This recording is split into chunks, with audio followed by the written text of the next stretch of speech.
Friday morning. Friday morning? You need some help or No, we won't turn down help. what time, about 9 or so? Yeah, bro. Okay, I can come out and help for maybe an hour or We two. are live streaming, we are back. Right. Welcome back, everyone, including Adam, because he's the only person I can see online. But welcome back, everyone, in the room. We are going to be moving on to Jake. That's why you're sitting here. Great. So, Jake, are you going to present from there or up there? Wherever you're comfortable. We can plan with Doesn't this. matter. I do. All right, well, the floor, the seat is yours. All right.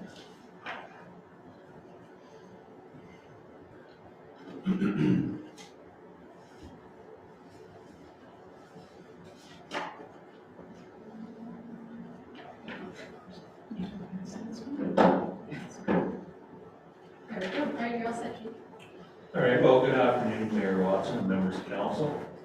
The following will be a brief overview of the Public Works Department and the Waste Management Department.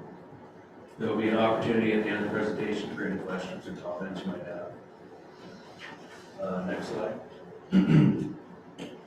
So the Public Works Department has 9 full-time employees, including the manager. 2 part-time employees assist the department through the summer months with their maintenance and construction projects. The Waste Department is comprised of 1 part-time, permanent part-time employee and 1 part-time employee to support during the busy months. The Public Works Department also utilizes the office staff to assist with their administrative duties. Next slide, please. The Douro-Dummer road system spans a total of approximately 265 kilometers, consisting of approximately 151 kilometers of gravel roads, 107 kilometers of surface treatment, and 7 kilometers of hot mix asphalt. There's a roads need study completed on a 4-year cycle. We have structures within the township as well, a total of 10 structures that are 3 meters or greater in span. Every 2 years, these are inspected by a licensed engineer. The structures 20 feet or greater are located in the township are a county structure, considered a county structure and maintained by the county.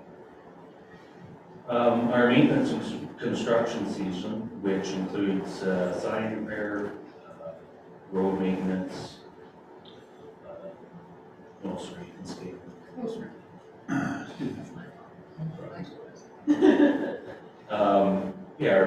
typical road maintenance, sign repair, road grass mowing, grading, surface treatment, gravel projects.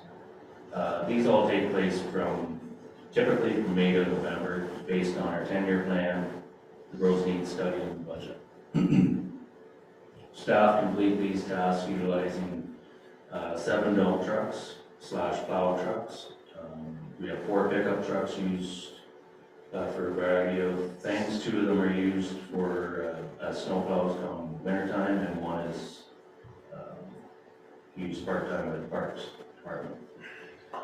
We have 2 graders, an excavator, a loader, a backhoe, and a tractor.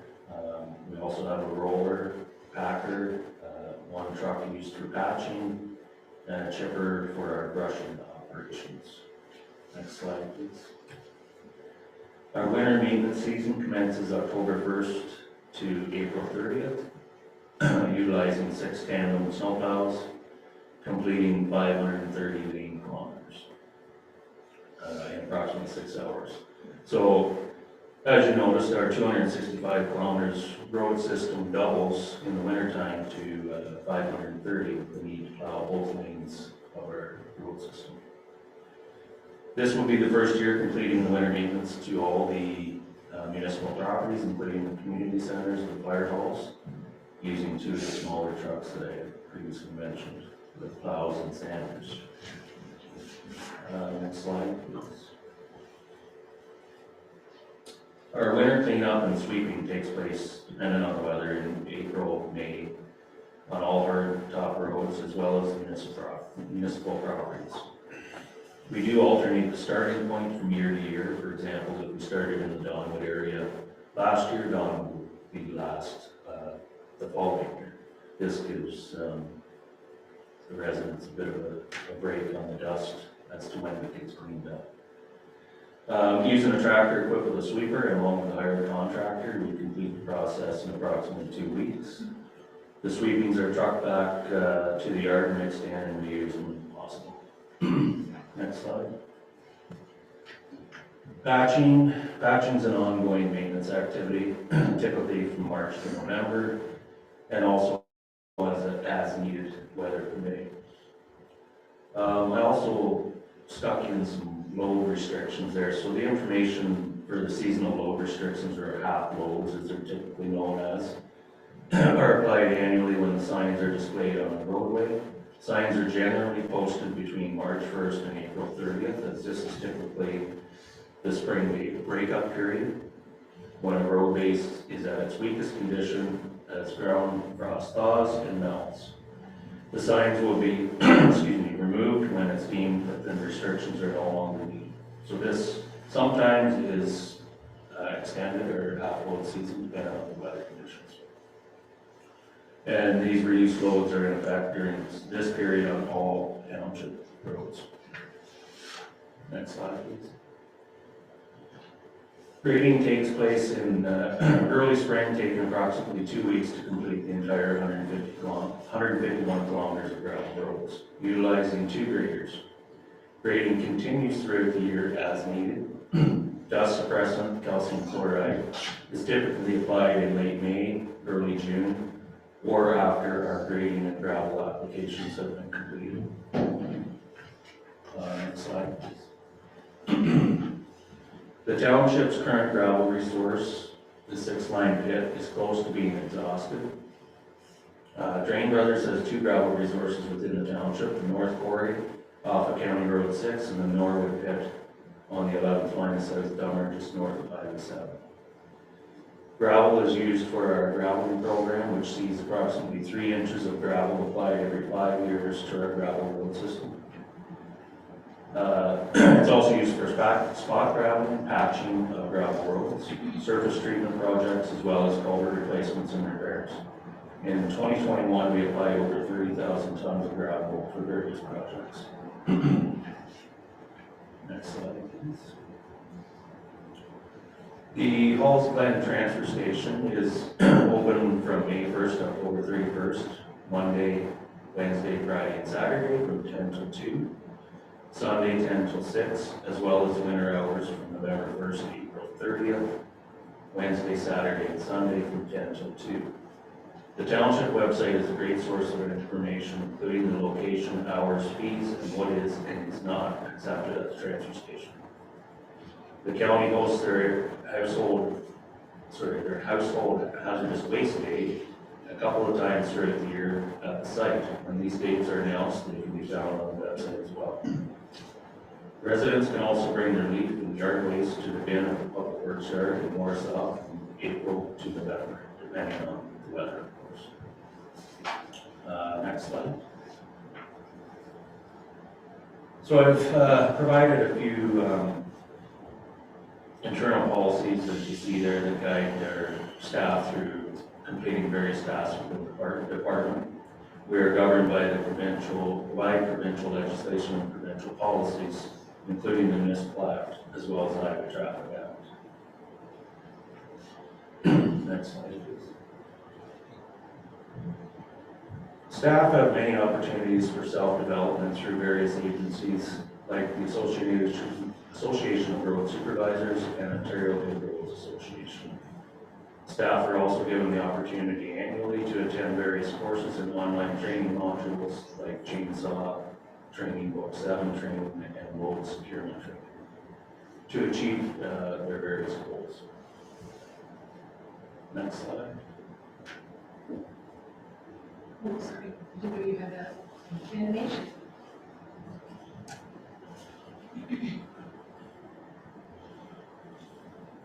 So this concludes my presentation. I'd like to thank you for your time. If you have any questions, I will do my best to answer. Thanks, Jake. Council, any questions of Mr. Gordon today? Through the chair, Now, in the summertime, you said with the dust, you rotate where you start and when you start that.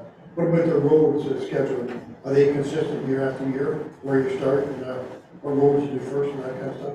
Not necessarily, depending on the gravel applications, we have to wait till we get gravel applied to the roads before. But I'm talking about snow plow. For our snow plowing, yes, the priority roads are done first on our snow plow routes, and they've been handled that way for a number of years, so that hasn't changed. So now when you're doing the arenas and that, is that going to, you want to kind of watch for the usage and when you gotta do that? Well, these are, the arenas and stuff are done with two smaller vehicles with. But it's still your staff, right? Yep, but so they're going in at the same time we're going in, whenever. Oh, I see, right on Yeah. that.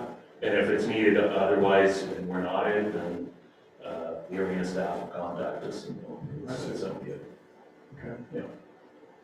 I have a couple quick questions on gravel roads. There's approximately 151 kilometers, which they're graded once a year or twice a year. No, we try to grade them prior to calcium, have them ready for calcium, and then they typically will last the summer, depending on how wet the summer is. That's the goal, is to do it. Have it ready for calcium, the calcium will help hold it together and get us to the September, October part of the season. And then So they're calcium done is as needed as well. So that would typically then be higher traffic roads. That's pretty fair to say. Higher traffic would probably need more grading, but it all depends on the weather. If we have a dry summer, they'll hold up really well. And calcium is applied once per summer, correct? That's correct. Any other questions? Councilor Watt? Yes, through you, Madam Chair. Jake already asked this earlier, but I'll just, just so you know that I didn't question it. Water access. Crackers Landing, we still kind of maintain that one somewhat to the west side of the Government Wharf for boat launches. Yes. And Crow's Landing is private, right? It's Knox's belong, they own it. The boat launch, yeah, but we plow down to We have the the, wharf, but we don't have the launch. Okay, and then at McCracken's, for a long time, there was a problem parking that, but through the last, through the Parks and Recreation, up on Birchview, there is the spot along the north side of the road there where it's That's correct, parking and yeah. stuff like that, that we keep cleaned up and maintained and. yep, it's, we put gravel on that whenever it's needed. And, yep, and it seems to be getting used quite a bit, so. Yeah, the launch, well, depending on the boat, yeah, it's tricky getting down that hill back with the pontoon boat, but it's. All right, well, thank you. Any other questions? I've got another quick question on hardtop roads. Kind of based on my questions on gravel roads, we've got 150 kilometers of gravel roads.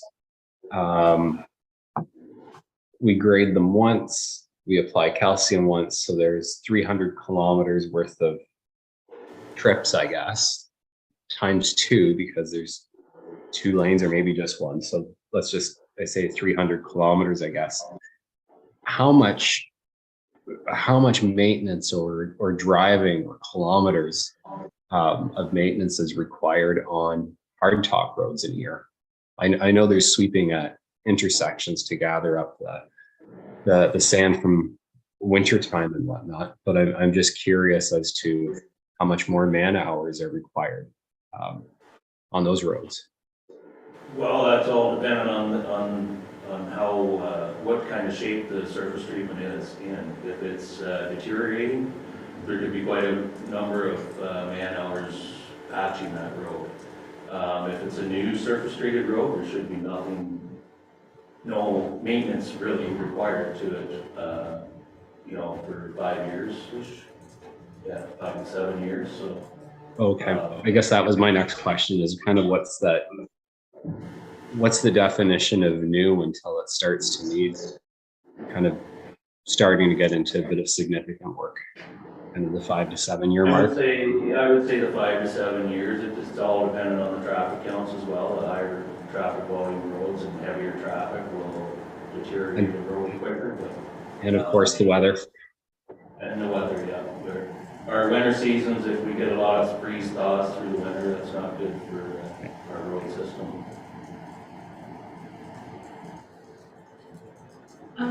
Just a quick follow-up on that. Martina, you were referencing earlier that in the East Drive, we have access to the library of resources. I know that in the past, Jade has supplied us with kind of that 10-year road forecast in terms of when roads are anticipated for such a budget, but is that something that you can put in the library for us? Yep, so through you, Madam Chair, that is definitely something we do for the library, and when we get closer to that budget meeting, and Paul provides me all of those documents, you'll get them as part of your agenda package, but then I'll also upload them to the library, so it's easy for you to refer to. Mark, should we verify? Jake, I know we talked about this before, I know I brought it up anyway, and it has been discussed. The patrol, starting at the end of October through till end of March, end of April, whatever the process is. And like one of the things I brought up, like, up the northeast corner of the township where we go down to Havelock, and so we've got the county goes up and does it, we've got us come up and do it, we've got Havelock, Belmont comes up and does it too. Like, so there's 3 actual groups doing that one area. Has there been any discussion on trying to overlap that so that only one group is up there and can report to all 3? And I know there was a glitch in there, something about what you have to report to as far as whether, I just think it's kind of a waste having 3 different groups. There has been some discussions with the county, but their roads are a higher class road. They have, through the maintenance standards, have different time frames and such that they have to act. So I think really for our liability reasons, we need to stick to our own patrols. Just state that our employee has inspected the roads and not somebody else's employee. I understand what you're saying, and it would be nice and it would make sense, but I don't think you're covering your side of the liability for. Okay, no, that's fine, appreciate it. Through the chair, Jake, you did say typically we'd be going the grader on the roads, most of them twice. There are some roads that say break up, we might have to go 5 or 6 times, right? Oh, yeah, So I that's mean, I right. just rather say, we have problems with some of our roads, we have to go and grade them 4, 5, 6 times. Yeah. So, just twice isn't really a true statement on a lot of our roads. Another quick question. I don't know if this is the right venue for it. I know there was a slide in there that talked about kind of the 4-year road cycle kind of evaluation, and then a 10-year plan. Is it possible for council to look at a 15 to 20-year plan on roads? Or at least kick that around. I know when I plant a tree, I know the tree is going to be there for 50 to 100 years. I don't expect it to grow instantly over the next 3. Roads are a little bit the same in that although we may put them in today, we expect them to be around here for another 100 years. Well, the 10-year plan, I guess I can kind of speak to that. The 10-year plan is a living document. So as this year rotates through, we add that year to it. I guess it is an ongoing 20-year plan. It could be a 50-year plan, whatever way you look at it. It's all constantly rotating within the 10 years. So you're just adding another 10 years as you go out. So you are more or less planning years ahead. Or kicking the can down the road. I think maybe what Adam you're getting to as well might be brought up a little further on this afternoon when Paul speaks more in detail about our asset management plan. Yeah. So not just looking at roads, but other assets kind of in that longer term vision as well. So Exactly. And I think that's, as I say, this may not be the appropriate time to bring it up, but it's, I think it speaks to, as you say, Heather, a bigger issue of long-lived assets that need, what is our goal by 2050 to have in the township versus a little bit more narrower focus than that. Fair enough, thank you. Deputy Mayor? Yeah, just through you, Madam Chair. Just something else to think about that hasn't been, well, it has been kind of talked about, but roads are a very, very hard thing to predict, even 10 years down the road, just because of weather elements of living in Canada and frost. And it's, I guess if anybody in the road business had a crystal ball, and this even includes the MTO, and you can look at MTO roads with the higher caliber of construction that is built into an MTO road, they can't even predict 10 years down the road what that road's gonna look like. And a good thought about this is if you wanna take a look at the 115, how many years ago that was constructed and the amount of money that was constructed into it, and they were out reconstructing, they're out reconstructing different pieces of that that really has not been in service that long. So roads is a very, very hard thing to predict and budget that far out. I don't disagree with you, Harold, especially considering when you drive on the 115 today. It's still it's still an issue, but as I say, I think it's worth a discussion of where do we see ourselves, not looking at a crystal ball, but what is our goal? Because that is a different issue, because every other municipality in this country, especially in this province, I guess, is subject to the same weather conditions that we are too. And some of those municipalities have significantly better roads than we do. So I think that's, as I say, it's not so much a finite thing that we have to peg down today, but more of a longer term goal of what do we want the township to look like. Because those are different things. One's a practical, tactical thing for today, which we can't predict the weather this coming winter. But if we want to have 3/4 of the roads hardtop in 20 years from now, that's a little bit different discussion. Requires a different approach, a lot of budget uncertainty, and I completely agree with your point on that, because there's a lot of wild cards that we can't predict. But Okay, perfect. I think that's a good spot to leave it for now, because we will be, as I mentioned, going over a bit on the asset management plan with Paul Kremers when he speaks from the Treasurer's Department, Finance. Are there any questions on roads of Jake before he carries on? No? Okay, well, seeing nothing else, thank you, Jake, for your time, for your information. Appreciate it. And we picked up some time, speaking of which, so Christina Coulter, our latest addition to the team as our planner. You've got a few things to teach us about planning, I hope. I'll try. Or at least the planning department in Douro-Dummer Township. Exactly. How's that go? Yeah, that's good. Awesome. Okay, will it work if I present from here? I think Yeah, so. okay. So thank you, Mayor, members of council and staff. I'm here today to speak with you about planning and the Township Planning Department. And I'll just wait because I'm so eager to talk about it. Or you can be it. Yeah.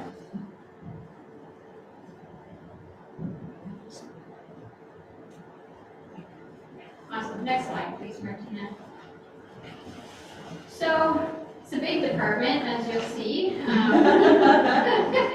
It consists of me, Christina Coulter, and I started with the township on June 27th of this year. But I do have over 25 years of planning experience, including work in both the municipal and educational sectors. So the planning department does work closely with and is supported by the building department and the legislative services department. Next slide, please.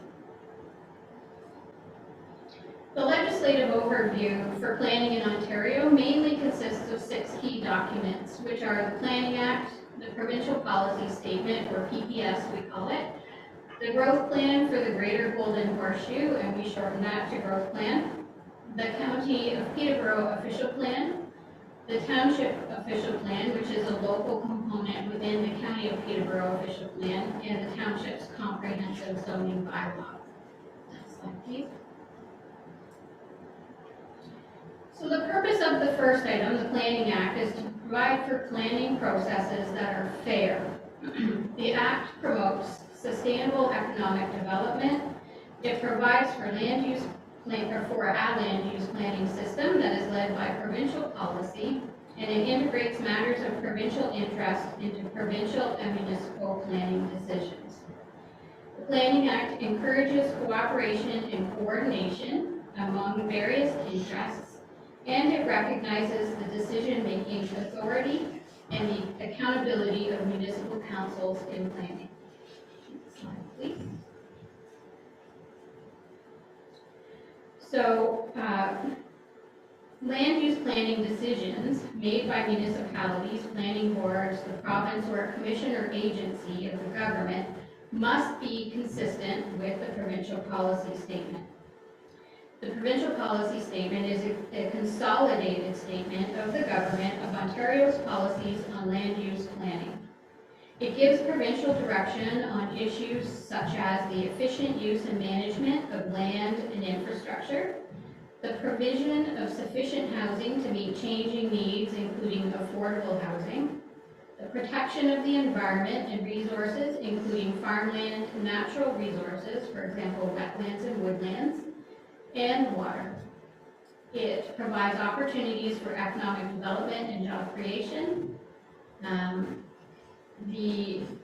The appropriate transportation, water, sewer, and other infrastructure needed to accommodate current and future needs, and the protection of people, property, and community resources by directing development away from natural or human-made hazards such as flood-prone areas.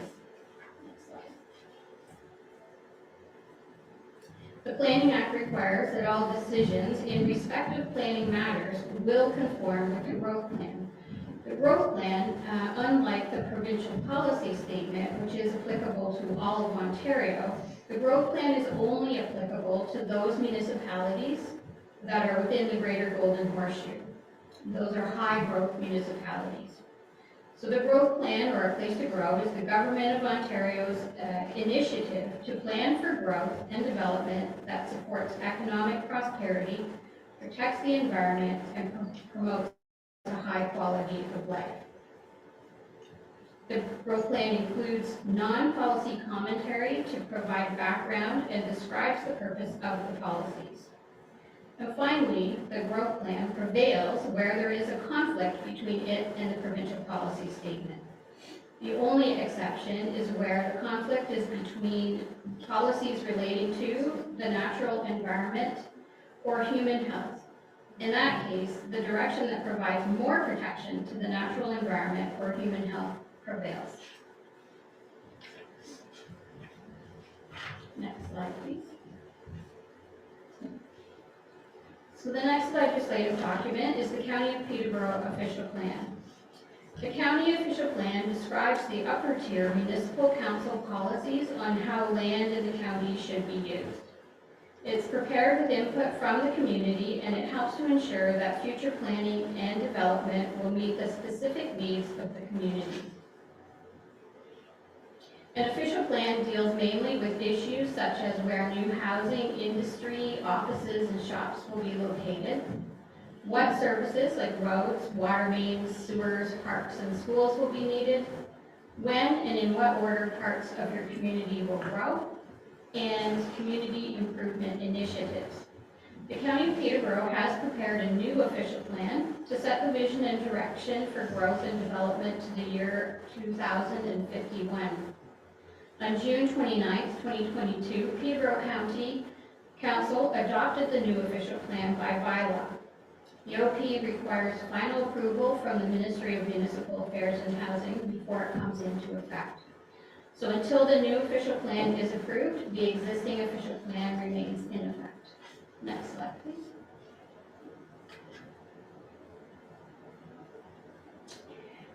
The township has included our local official plan policies in sections 6 and 7 of the county official plan. These sections are referred to as the local component.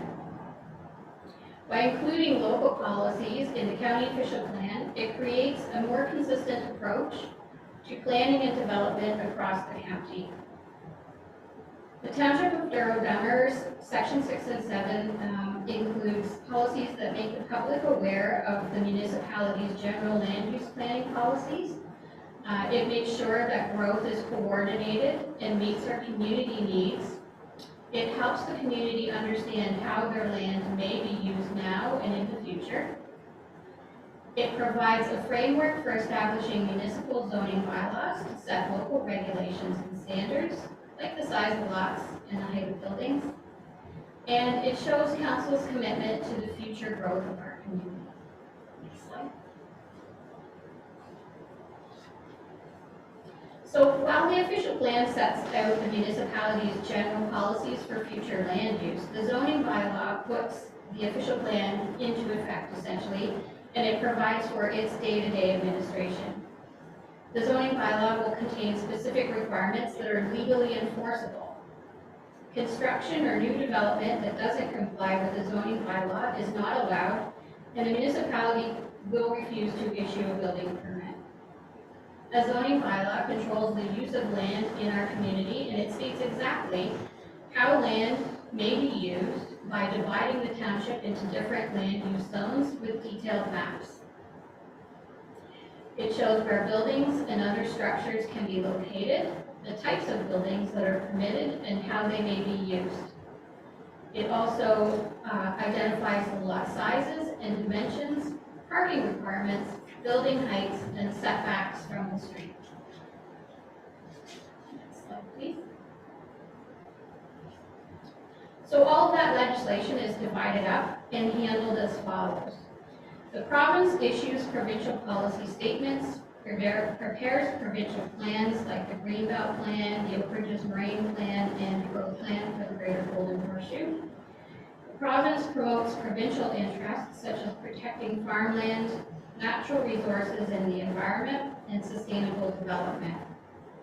It provides a one-window planning service to municipalities through the Ministry of Municipal Affairs and Housing, and it gives advice to municipalities and the public on land use planning issues. The county prepares and maintains the county official plan. It has delegated approval authority to approve amendments to the county official plan, to the township official plan, applications for consent or severance, and applications for draft plan approval for subdivisions and condominiums. The township's role includes making local planning decisions that will determine the future of communities while balancing provincial, county, local, and development interests. The township prepares planning documents such as official plan amendments coordinated with the County of Peterborough, zoning bylaw amendments, and community improvement plans. The township ensures planning decisions and planning documents are consistent with the PPS and conform or do not conflict with provincial plans. Next slide, please. So what does the planning department look at like at the township? The township website is a great start for anyone having questions regarding their development proposal. Next slide, please. So the tasks and responsibilities for the Township Planning Department are that we will assist council and the public in matters related to land use planning and development. Land use planning helps our communities to set development goals while keeping social, economic, and environmental factors in mind. It also balances the interest of individual property owners with the wider interest of the entire community. Slide. The planner is the first point of contact for the public regarding a wide range of planning matters and provides guidance on navigating the legislative planning process. The planner undertakes pre-consultation meetings for development proposals with applicants, stakeholders, and agencies. Next slide. We process and make recommendations to council and committees on planning applications for which the township is the approval authority. For example, zoning bylaw amendments and minor variances and site plan applications. The planner makes recommendations to council and committees on planning applications for which the county of Peterborough is the approval authority. For example, severance applications, plans of subdivisions, official plan, and official plan amendments.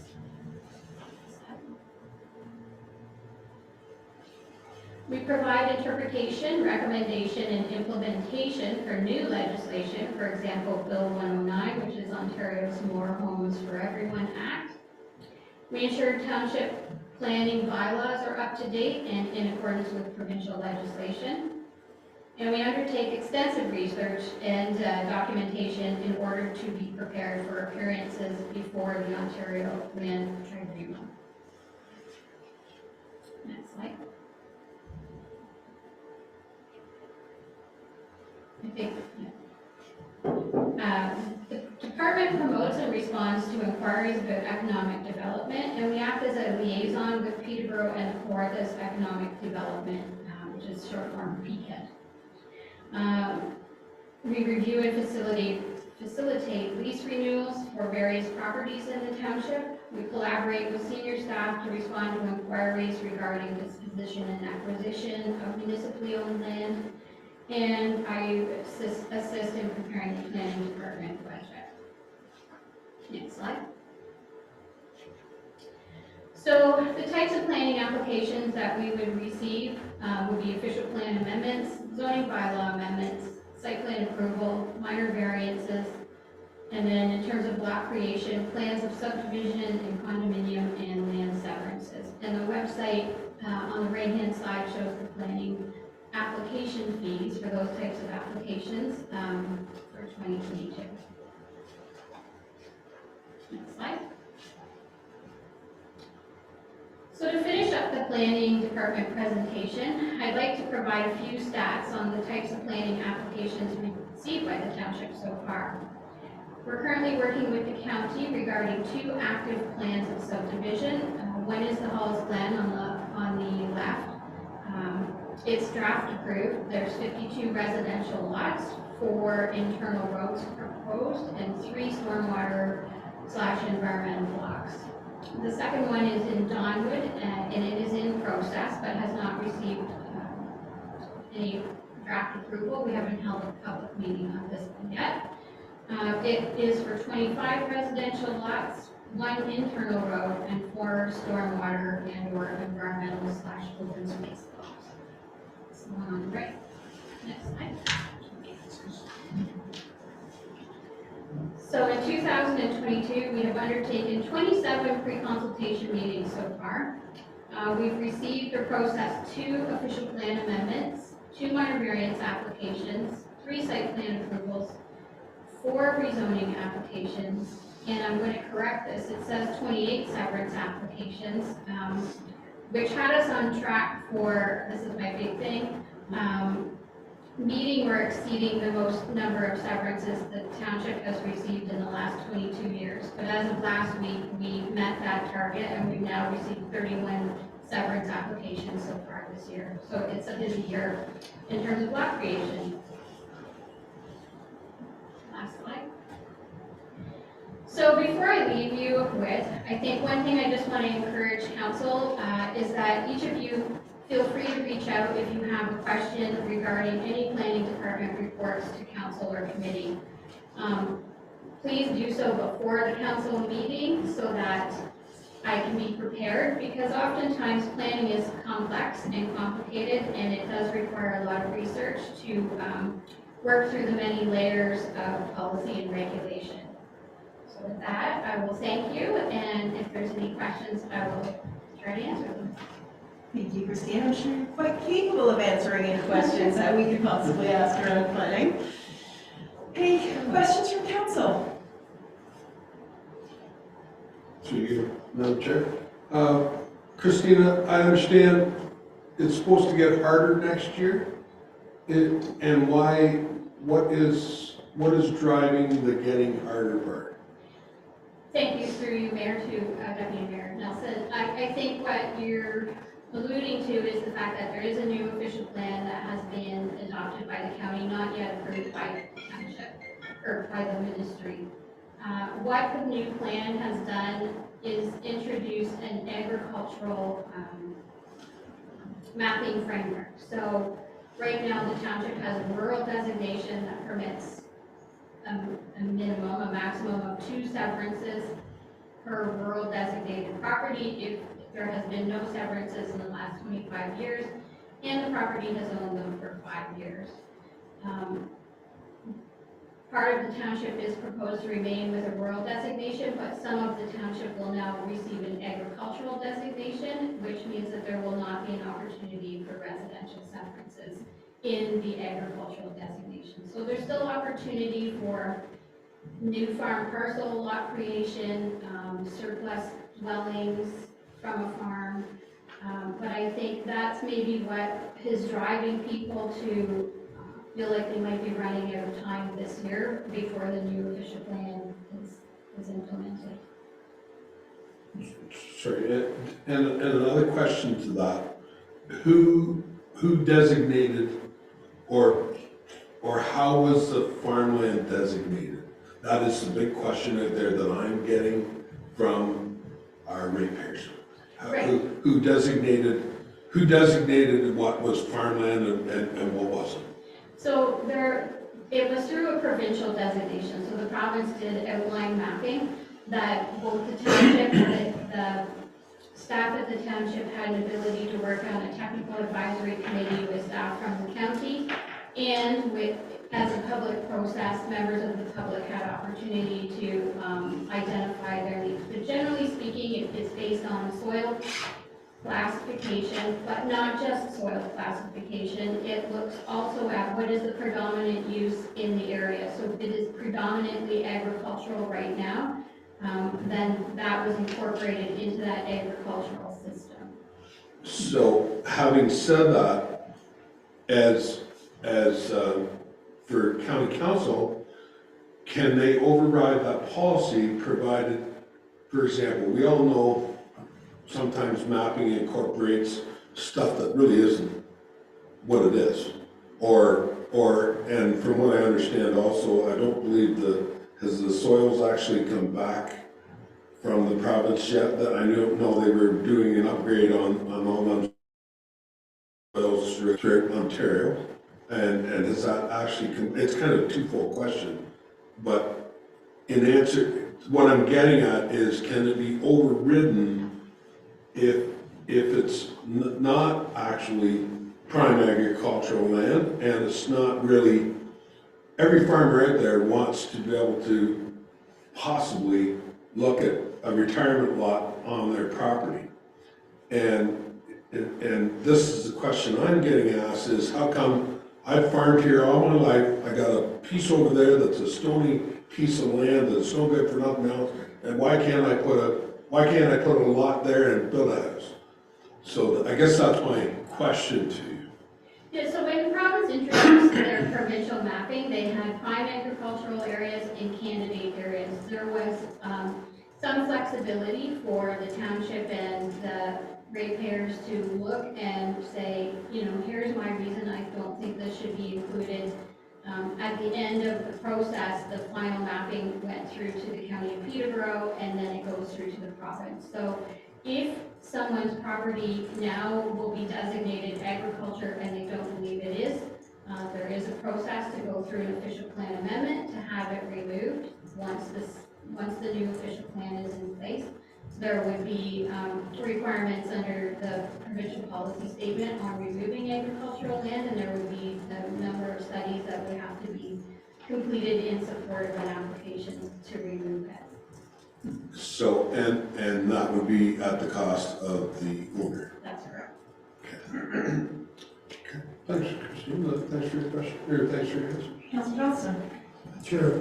I would say maybe something like about 6 or 7 years ago, they changed things again, like maybe 20 years before that.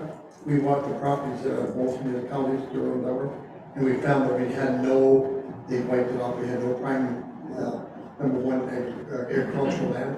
And then they came back about, I'm saying 6 or 7 years ago, then they come up with a new map, and then they put down areas that, they were going to froze. We could not build prime agricultural land. And, so now they're mapping it again, eh? Is that the idea? Like they did this about, I'd say 6 or 7 years ago. Because at the time, and the county did, it, not Douro-Dummer. The county did it, but we had to follow the place of that. So have they now, they're coming up with a new mapping again and freezing maybe more land? Thank you, through you. So I think there's two separate things that you're discussing, because I do know that the County of Peterborough did go through a soil mapping process, and I'm not sure of the status of that. But the mapping that was used in terms of the implementation of the official plan came from the province. And it was basically, I'll describe it as dark brown and beige areas. So either you were dark brown, which was agricultural, or you were beige, which was candidate area, and there was some flexibility in that, but not a whole lot of flexibility. So in terms of that study that was done maybe 6 or 7 years ago, I don't believe it had any implications or input in terms of formulating the mapping for the new official plan. Because I know at that time, people rushed out to get a 7 before that came into place. And through that, so initially the provincial policy statement did allow for farm retirement lots in prime agricultural areas. They did get rid of that ability quite a number of years ago. And they do offer now through other opportunities for farmers for on-farm diversified uses, farm-related agricultural uses, and then also with the introduction of the second dwelling units that are allowed within the township, there's opportunity for farmers to remain on their property as they age in perhaps a garden suite or a second unit attached to the house. Obviously, it couldn't be severed off and sold, but it does provide more flexibility for people to remain on the farm and keep their families on the farm. Councilor Watt? Through you, Madam Chair. I do hazily recollect something where I think they designated our whole township as agriculture at one time, and we get into quite a battle. Correct me if I'm wrong, Martin, you might have been here, Judy Keller, I think she from Mapper. I think she helped us quite a bit with our goings on that to try and get that changed, you know, because it was just wrong. I mean, our whole township was prime agriculture and stuff, and it's not even close, and there was quite an uproar on that. And then I think, like Councilor Johnson said, they seem to take it all away, and then, you know, it's bounced back and forth with, maybe we're in the same boat again, maybe we have to fight back and say, no, you're wrong, and we need this. But that's just, I don't know that I'm 100% clear in all that, but I do remember Judy coming and helping us with some items way back when, kind of like that, with something to do with, you know, school Mapper, I think. The clerk is putting up her hand. Don't go with that always. She'll straighten me out. Madam Chair, yeah. Sorry, Christine and I were just communicating while the questions being asked. I do remember Judy coming in that whole process. The current agricultural mapping, we're calling it agricultural mapping, but it's agricultural systems mapping. So the prime agricultural designation is applied on a system-wide basis, not on a lot basis. And when we did the official plan, I brought a few reports to council explaining that agricultural system mapping and how that works. And I also brought forward locations where I thought the map was inaccurate and that it should be removed. And council supported me in sending that information off. With the help of the county, we did formulate a response letter to the province about the mapping and asked them to remove the designation from numerous sites in the township that we did not feel were part of an agricultural system. The province rejected all of our requests. So we've already gone that route. You know, I know we have a new provincial government in place, similar to the past provincial government, but at the moment there is no budget on this. Okay. No, but at least, yeah, we tried. Christina, there's anything else you want to add to that? You're good. No, I thank Martina for the history because she has been here a little longer than I have. And the maps are posted on the county's website, so if anyone is interested in seeing what those maps look like as adopted by the county, they are there and available for the public to view. Thanks. Okay. And there's questions from council? Sorry, one more, just just so I have the right answer to answer the question. So on the mappings, they're on that map, so it's on the county, the landowner still has the opportunity to protest that, protest that to try and get a severance through on their property. Am I reading that correct? At this point, my Not yet. understanding is that what is at the province won't be making terrible modifications to the mapping. The mapping is what's been sent. So until the new official plan is approved, there's still an opportunity for severance applications, provided they meet all the criteria in the official plan. And as long as a formal severance application is received by the county with the fee and state and stamped prior to the approval of the new official plan, they will be evaluated under the current official plan. If they don't submit their application until after the new official plan is adopted and approved, they would be evaluated under the new official plan. Thanks, Christine. And as a follow-up, Christina, on that note, have we heard any word from the ministry about the approval of the draft official plan that's sitting on a desk somewhere? Thank you, through you. So, short answer is no. I do know that the county staff meet on a monthly basis with the ministry staff to follow along and where the process is at. I kind of base my response to people who call and ask that question based on the fact that the city of Peterborough had submitted their official plan to the province, and it's been with the province for probably 9 months now, so ours was submitted in the end of August. So that's kind of the framework. We also did, and I think Martina might have circulated it to council previously, a letter from the province indicating that there are prescribed timeframes that the province has to follow to make a decision. They will not be following those prescribed timeframes, so. All right, thank you. Well, thank you, Christina, for your time and for making us that much more informed about the big road of planning and what you're up to in the department. Moving along then, a little ahead of schedule, a lot ahead of schedule. Paul Bears, treasurer. Thank you. So, I think I could just say, yeah. And then just Martina will bring up the, so I will just save, so I will save as a different file.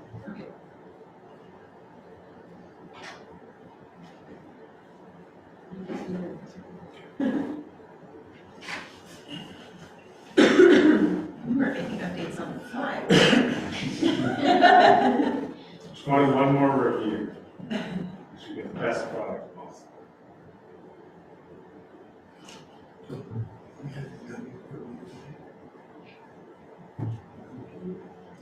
I'm sure, sir, if there was another question from Ray about the presentations.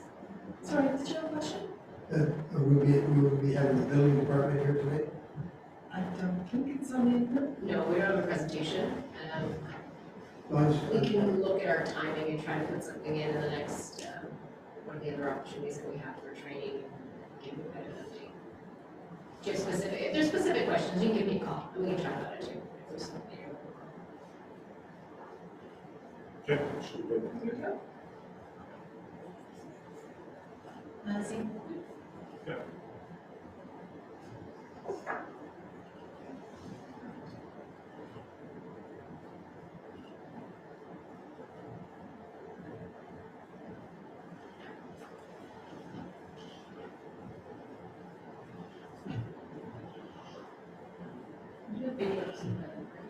Okay. Fingers crossed.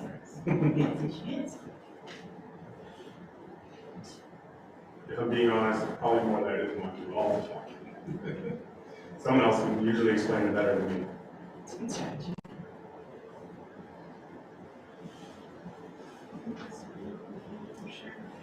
Wasn't even 2 hours. Well, that was the other thing, when I saw 2 hours, I can't talk. You don't want to listen to me for 2 hours. Thank you. I mean, we like it and all, but. Yeah. Okay, well, thank you, council, for taking the time today to meet us, and hopefully I can teach you a few things about finance in our department. So if we move to the next slide.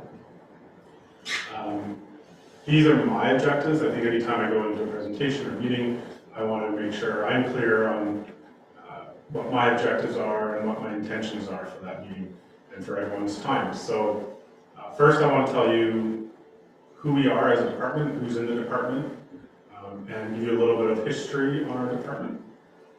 I'll discuss key legislation and policies, but at a very high level. I'm not going to get into the nitty-gritty by any means. I want to give you an overview of what we do and who does it in the department. I do actually have MPAC scheduled for 2:45 to call in. We will see, I may have to stretch to make it to 2:45. I thought it was going to be good timing. We'll see how that all plays out. So they were just going to call in and kind of give a MPAC 101 presentation on what exactly they do and a little bit of an update on some of the issues that are pressing right now from an assessment perspective. And throughout the presentation today, I want to let council know about some of the recent projects that we've been working on and some of the current and future as well. So some of the things that we also have planned as a department. And at the end of the presentation today, I do have a bit of a brief discussion on some of the current and upcoming financial challenges that I see for the township. I don't want to get in too in depth because we're only a few days away or a couple of weeks from sitting in this very room for multiple hours talking about budget. And that's really where we'll dive into all that. But I think it's appropriate to start the conversation today. So we move on to the next slide. On my computer, it says my screen sharing is paused, but it seems to be working over there. So just give me 1 second to see what's taking place here, so I apologize.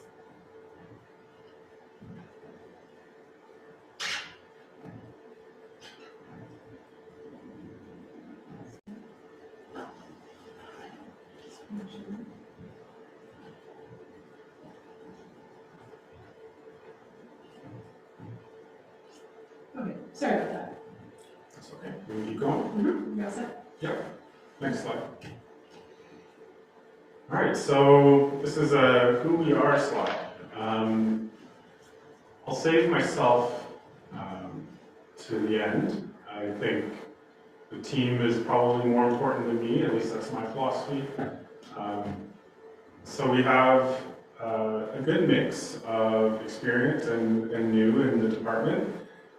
As you can see, our whole department is 4 people, and that's just a product of being in a smaller township.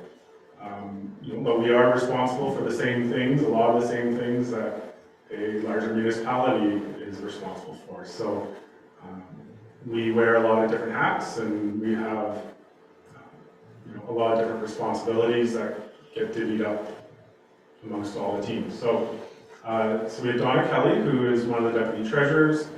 She focuses on accounts payable. Her title is payroll clerk.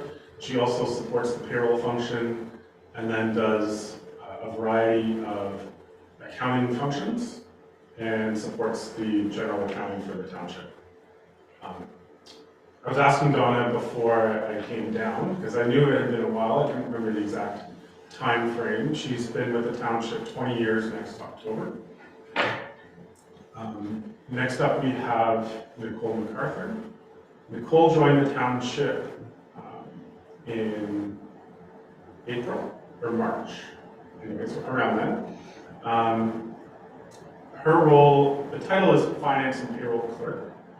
She is taking on some of the accounts payable, and she's taken on some of the payroll from Donna. Over that time, the deputy treasurer role will evolve as we can shift even more and we continue to get Nicole fully up to speed.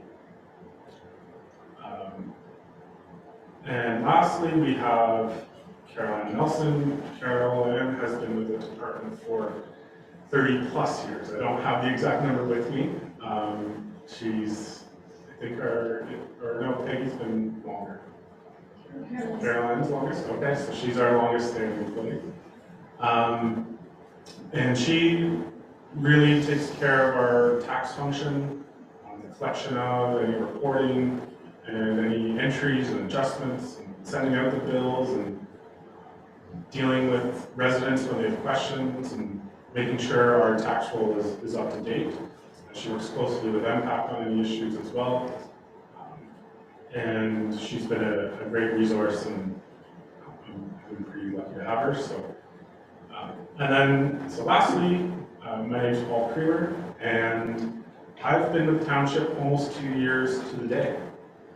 And it's been a ride for sure. In just that when I did join the township, you'll see my title is interim treasurer. The permanent treasurer is off on medical leave. And from my understanding and the little history of the department is there were that the permanent treasurer, I don't want to say previous because it's still her role, was on and off for 4 years. And so when I came in, she had been off for a few months, and there was a lot to catch up on. Things that had definitely fallen behind. And the person in Nicole's position previously also was on and off on leave. So when you're down pretty much 50% of your department, you can really feel it. And I think I just want to give that little bit of background because it will come up a couple times as I'm talking about the current status of things on where some items are at. It has been a balance of trying to improve processes so I can make some things more efficient in the department and free up some time for my staff, but also catching up at the same time. Because the sooner I can free up their time and get them to help me on stuff, I think the faster we can catch up. But to make those improvements, it takes time. So it's been a fine line of that. And from there, I think we can go on to the next slide.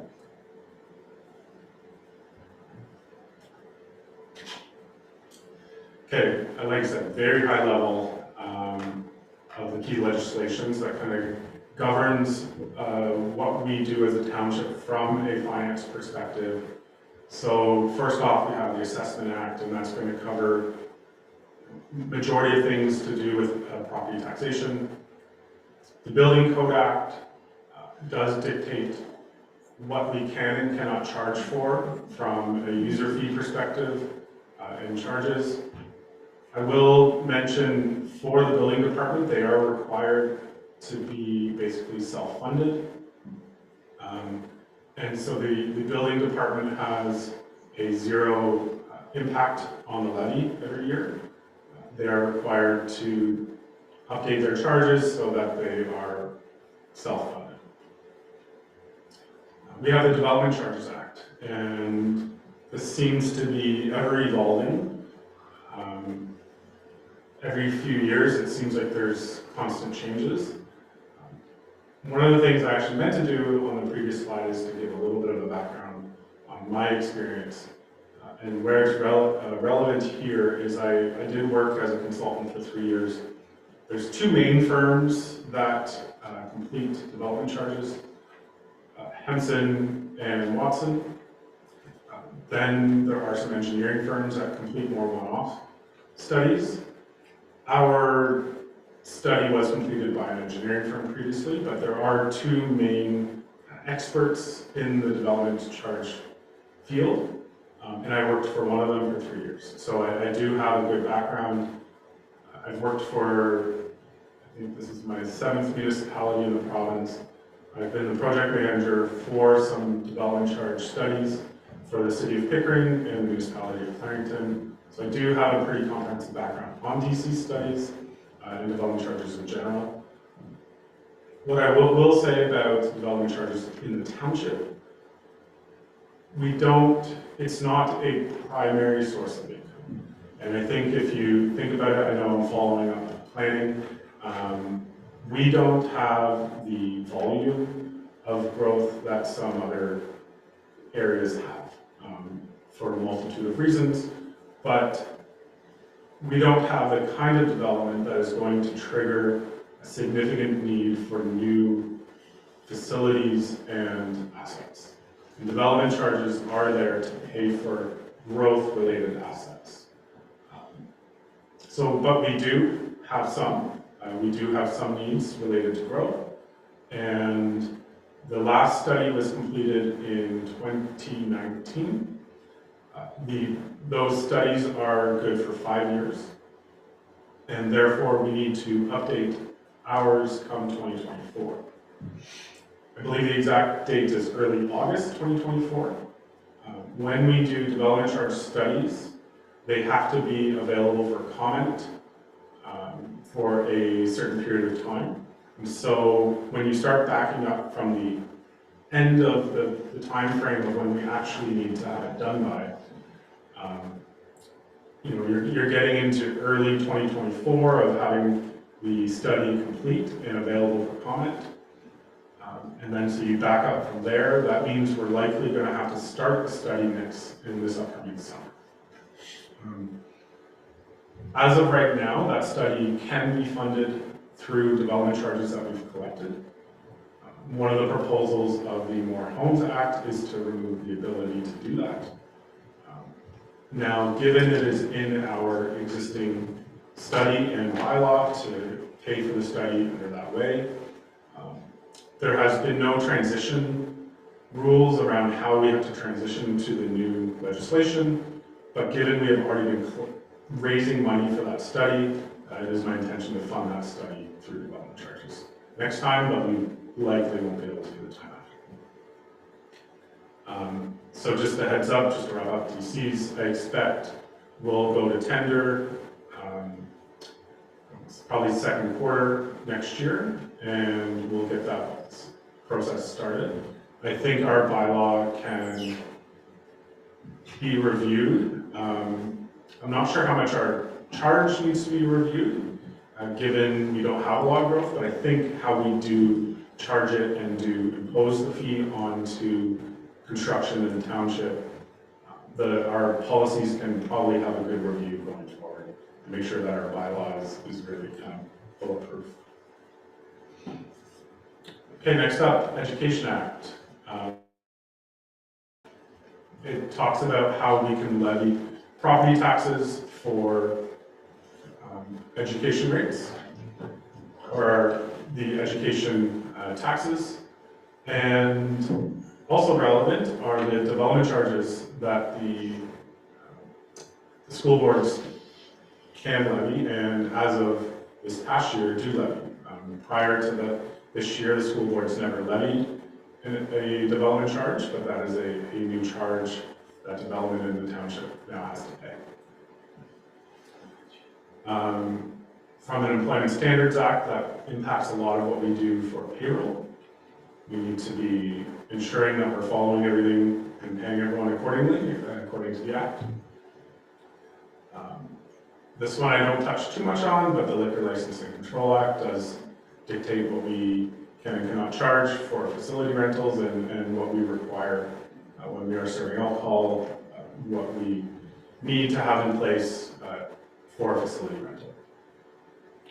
Municipal Act, I think this act, we could probably spend days talking about it and dissecting it, but it does talk about what our legislative reporting requirements are, what we are required to do from an audit perspective, and also there are actual requirements for what a municipality is required to do for budgets. Similar to the Building Code Act, the Planning Act does dictate what we can and cannot charge for user fees and charges related to planning services. It also covers cash in lieu of parkland, which is similar to, the concept is very similar to a development charge in that when there's new development, you would need more parkland to service that new development. And instead of, there can be some subdivisions and developments where they actually will build the park and they wouldn't necessarily have to do the cash in the parkland. But given we are, for the most part, doing larger subdivision type development, more of our development is infill, that they aren't going to be giving you parkland, and so therefore they give you cash in lieu of parkland. And then lastly, Income Tax Act. So if we do receive some donations, I know it's hard to believe people want to give us more money, but there are, from a community perspective, people do, we do receive some donations, not large dollars typically, fingers crossed maybe for, when I'm thinking about the upcoming budget, that would be nice, but it also dictates some of the stuff we need to do around the airport. So we move on to the next slide. Okay, so if I think of starting from the top and moving down from what dictates how we do things. So we start with the legislation, and then these are our more internal policies. Some are also legislated that we have to have them, and some are best practice. We have a tangible capital assets policy, and this really provides direction on how we do the accounting for our capital assets. We have a procurement policy. This policy was recently in front of council, and this policy does provide a process to ensure fair and transparent purchasing practices. I do believe that this policy can probably use a really good overview. I think it's been in place,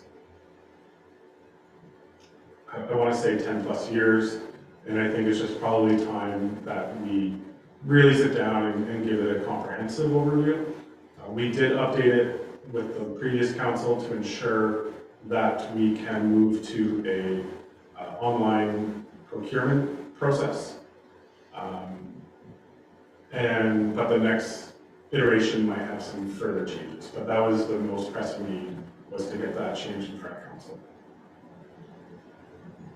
Tax collection policy dictates our process to ensure the prompt, effective, and efficient collection of both realty and commercial taxes. Our capital assets policy, I feel like that's a duplicate. I think one overrides the other from F1 and F4. F5, our investment policy. So this says how, we do carry quite a bit of money at any given time, just from cash between collecting property taxes and remitting it out to the school boards and the tier. So we do invest a little bit of those funds, and then we do have reserves, and we want to make sure that those reserves are earning, and they're earning the best that they can for the township, and they aren't just sitting there. One thing that I find interesting, and I'm not saying that there's anything wrong with it, but we do have a policy that we have, or in that policy, it dictates that we can invest a maximum of $100,000 per investment. Anything over that amount would not be insured. I forget the exact name of that insurance off the top of my head, but we are protected that any $100,000 under is insured, and therefore if any of those investment institutions were to go bankrupt, then we won't lose those funds. So we are protected there, but that does mean when you're into a few $1 million of investments, we constantly have investments being renewed. We do have a strategy. We use National Bank, and actually I forgot I have this later on the slide in the presentation, but I'll talk about it, so I'll keep going. And we do try to ladder our investments. And so we sometimes have some for longer periods of time that we know is the amount of the interest that we will get over a longer period.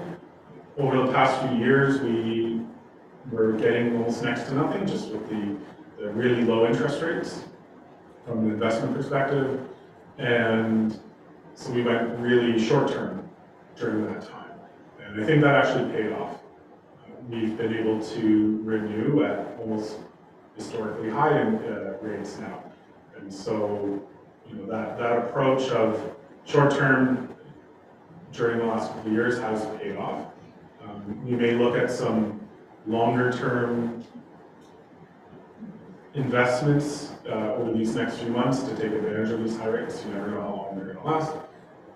Who knows, they may go higher, hopefully not too much higher from a resident and mortgage perspective, but from the township perspective, it does help us on the investment side. Official receipts policy. So this policy identifies when and for what purposes an official tax receipt will be given for donations. And our corporate asset management plan policy describes the asset management principles and roles and responsibilities for the township. So essentially, who does what from asset management and kind of what our principles are for asset management in the township. Move on to the next slide. Thank you. Okay, I'm going to get into some of the finance functions.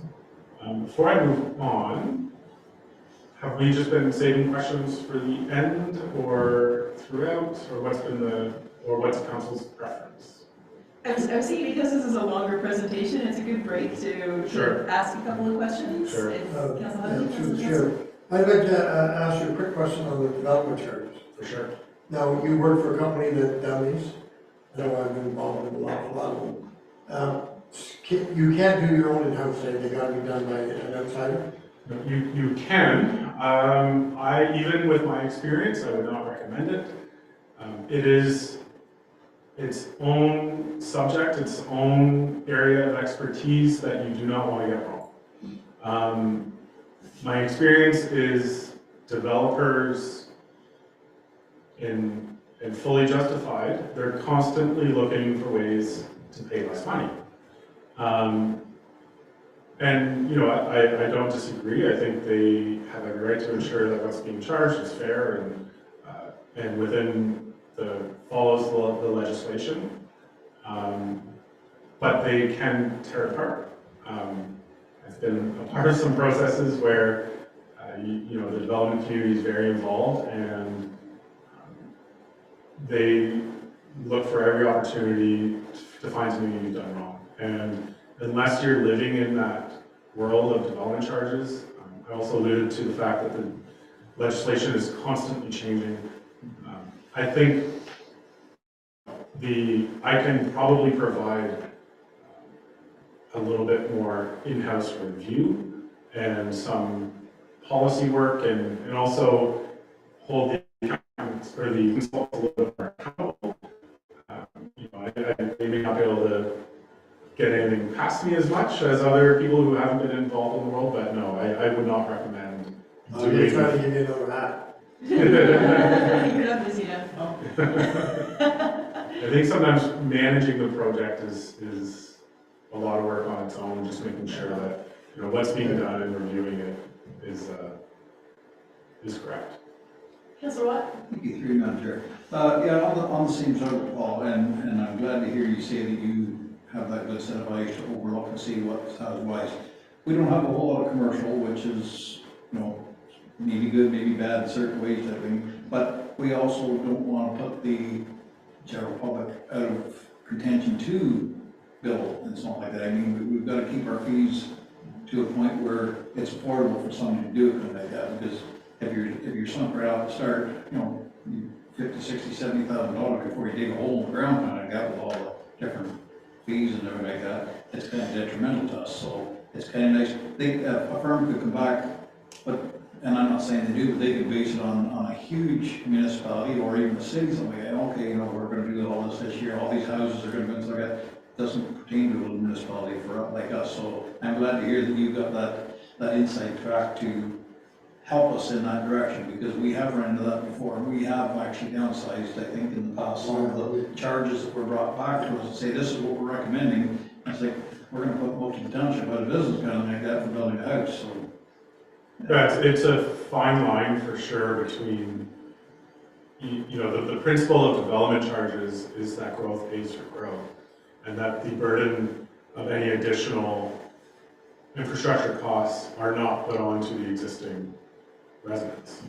And so if there is the need for additional infrastructure because of growth, that's the idea. And if you don't charge the full amount that's calculated, and you have to trust the process, it's a pretty vetted process to determine that amount, then you are shifting the burden from growth onto the existing tax base. But I don't disagree.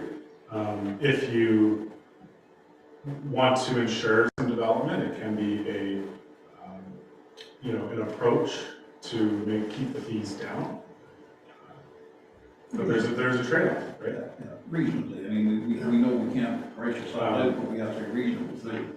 And really the appropriate, what the act says is if you do not charge the full amount, you should, the township should actually be funding the difference every time a development charge is collected. So let's say it was, you know, calculated to be 10,000. You know, we should be, because we've identified the needs for a certain capital cost. But if we only charge 7,000, we should be putting $3,000 of our own money into those reserves every time we make the house to make up for it, to be transparent about. So, you know, I'm sure we'll have many conversations and we'll see what the calculation ends up being.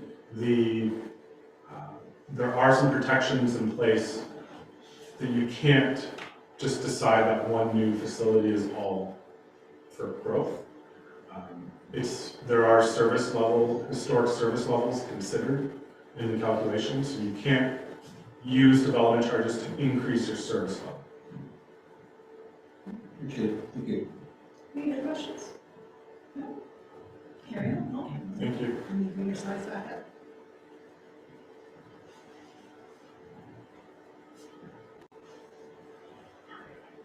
Go ahead.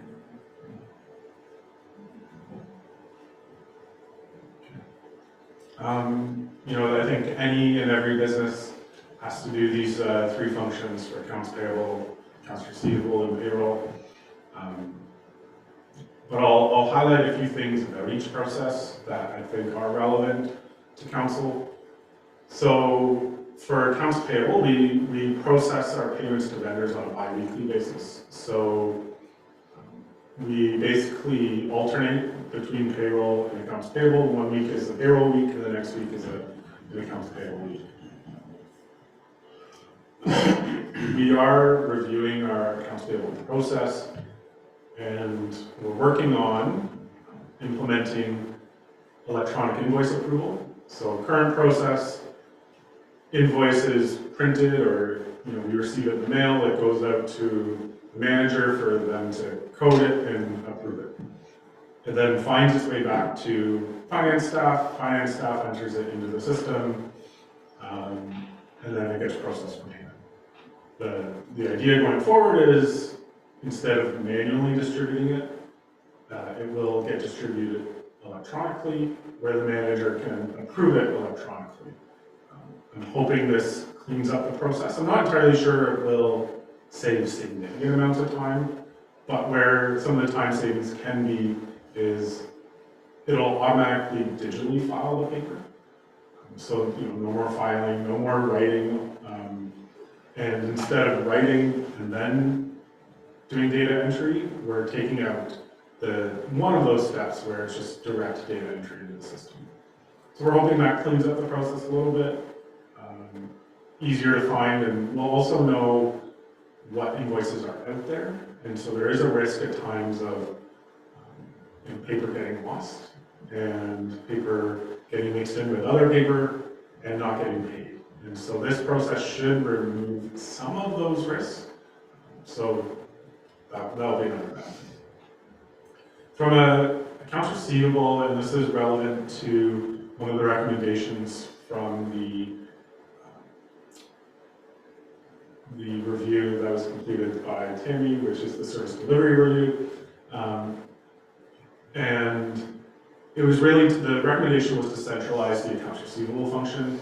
Currently, each department is kind of responsible for their own. So, whoever's taking in payments for the arena rental, make sure that the accounts receivable are up to date and they're on top of the accounts receivables. And finance kind of supports the function. I think going forward, we're going to review this kind of the AR function and let finance have a more active role and ensure that we're a little more on top of it, understand the receivables at any given point in time. So payroll and benefit administration. This is a time-consuming function. We pay our full-time and part-time staff. They're paid bi-weekly. So currently, council, firefighters, and committee members are paid monthly. I wanted to get council's okay before I go ahead and change this. It would be convenient to move council to a bi-weekly pay. And really, there's not much need. I think currently, council submits a timesheet every month and then gets paid. But for council sitting around this table, they are paid a salary that is paid regardless of if you attend the meetings. It's not based on number of meetings attended, which some of our other committees are.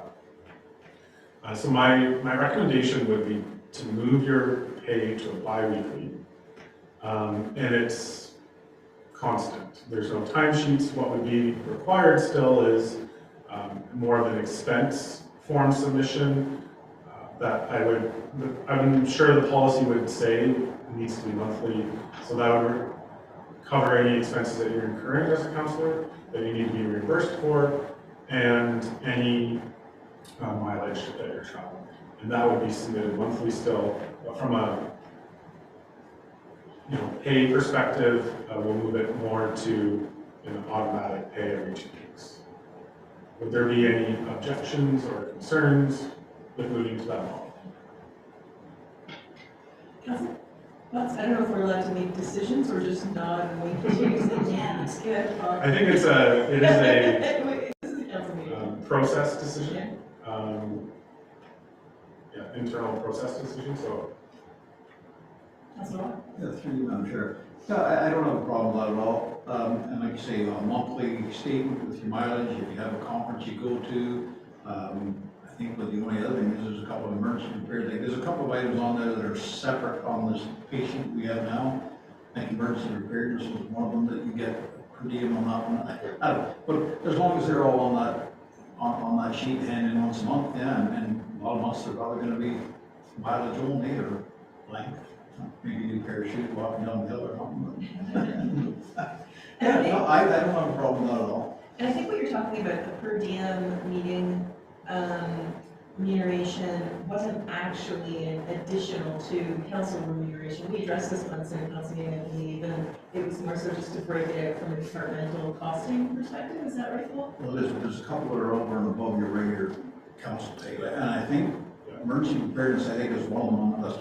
I don't have the spreadsheet on this new computer yet, but mileage was extra, conferences were extra, and emergency preparedness, there might be one other thing on there, but I think other things they go on, committee of adjustments, stuff like that, I think that was included as one of your committees and stuff, it wasn't, but there's only 2 or 3 things that would have to be listed specifically to put in a once a month thing, but yeah, I have no problem with every 2 weeks.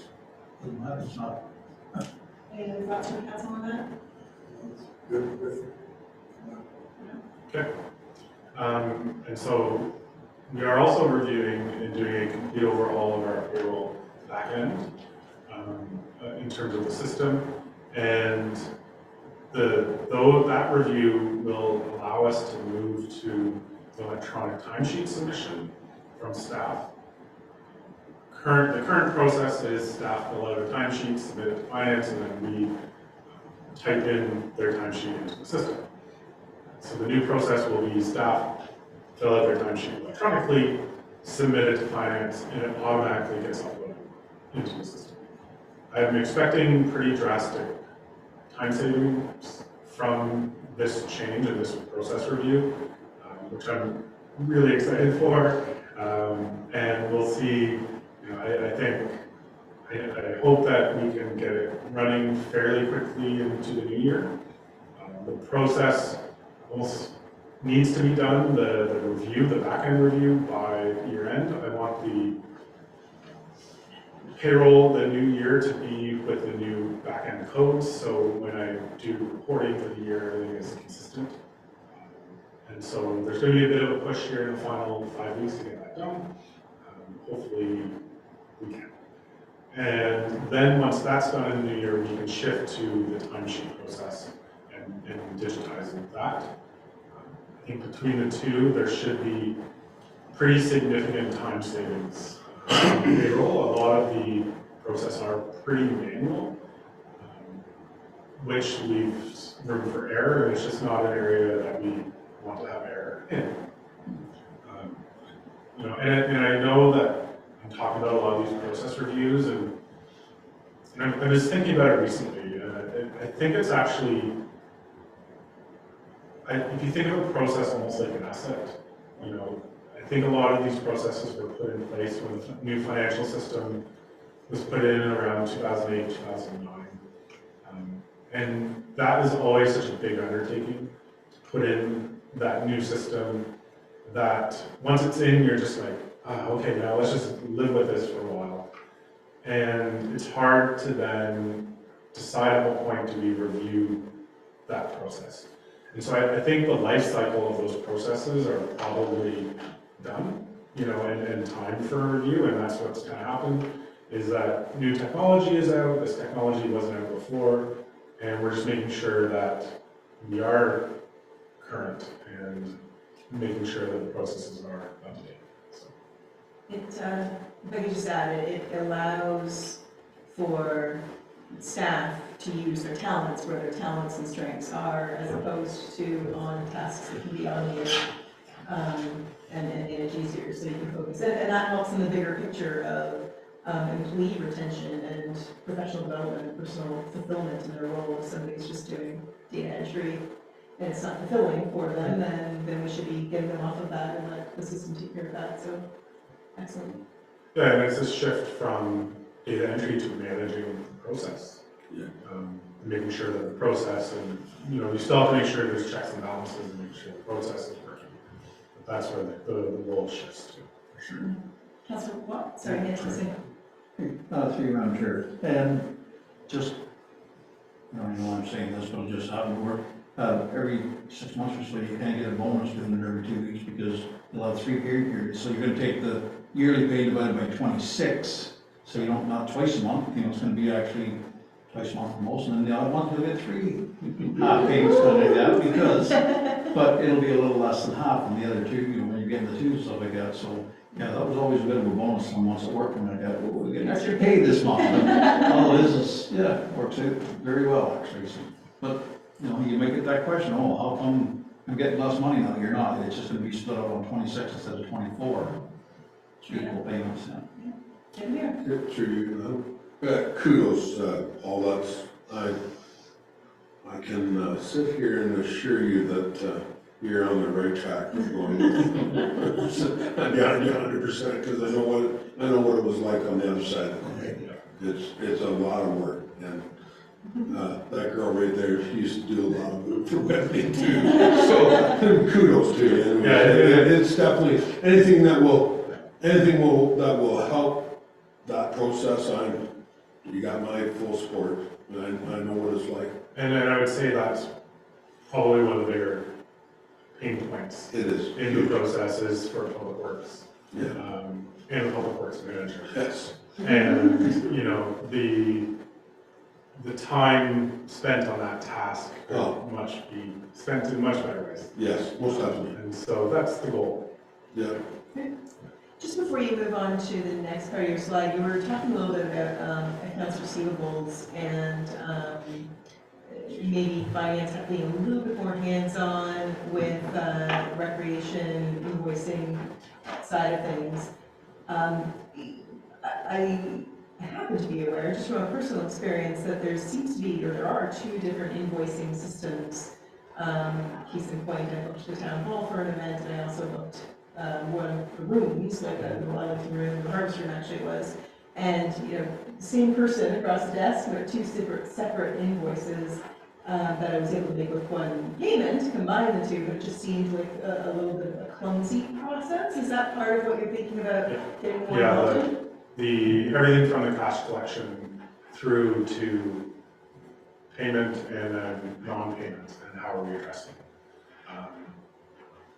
it. So, I know I have had those discussions around the town hall and why it's not in the, our booking. And there may have been an answer that I can't recall off the top of my head. There may be a logical reason, but I do know that is a thing. Fair. Thank you. All right, we'll carry on. Okay.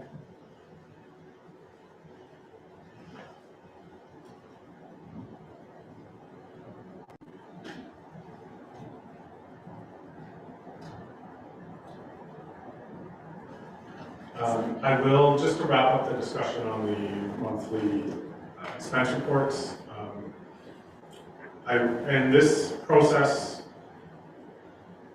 I'll have to make a decision shortly whether or not we move council to bi-weekly now, or if we do it in the new year. So I'll talk with the payroll staff and see what's easier and more straightforward, and I will make sure that council gets that decision sooner rather than later. And we will also distribute what the expense forms will look like. And, okay. We have some forms there that we'll need council to fill out that will fill in your information relevant to address.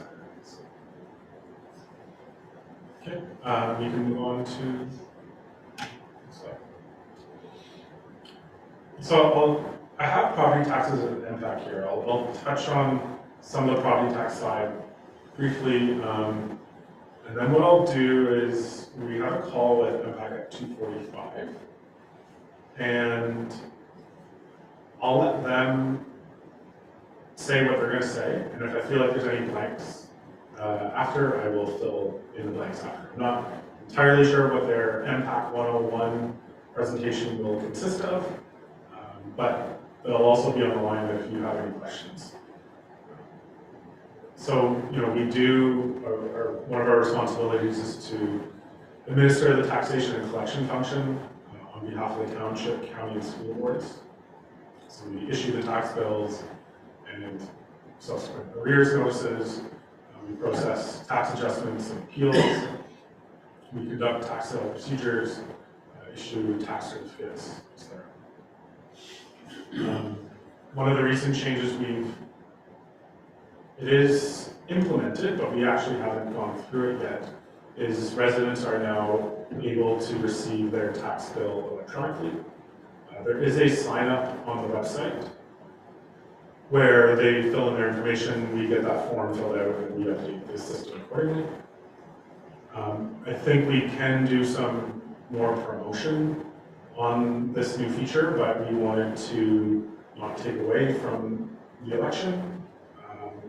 And also, we didn't want to do it too far out from tax billing. So we'll at least get it on the website. We might put it into our email signatures. We could have the admin staff, anytime they're talking to someone about taxes, let them know that it's an option if they see, you know, it's not in there. So I think it is something that I want to push. I think it's a good service for the residents, but we are still going to offer paper. It's not going to be mandatory. And you know, I know some organizations put on a fee if you stick with paper. That's not where we're at this point. You know, there are cost savings for sure. You know, it's faster to send an email and cheaper than to print, stuff the envelope, put postage on it. So, you know, there are savings. There was a cost to buy a module and implement it, but we'll see that return on investment pretty quick.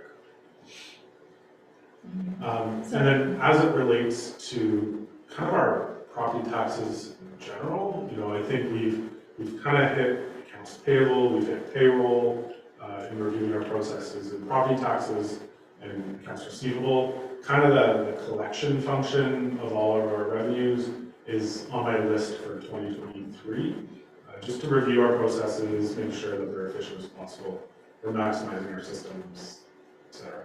So I'm not entirely sure what that review looks like and timing, but that's on my to-do list. Councilor Watt, any Thank you, questions? Madam Mayor. Paul, so are you saying you're going to email, like that you want people to sign up to email the tax bill? Yeah, yeah.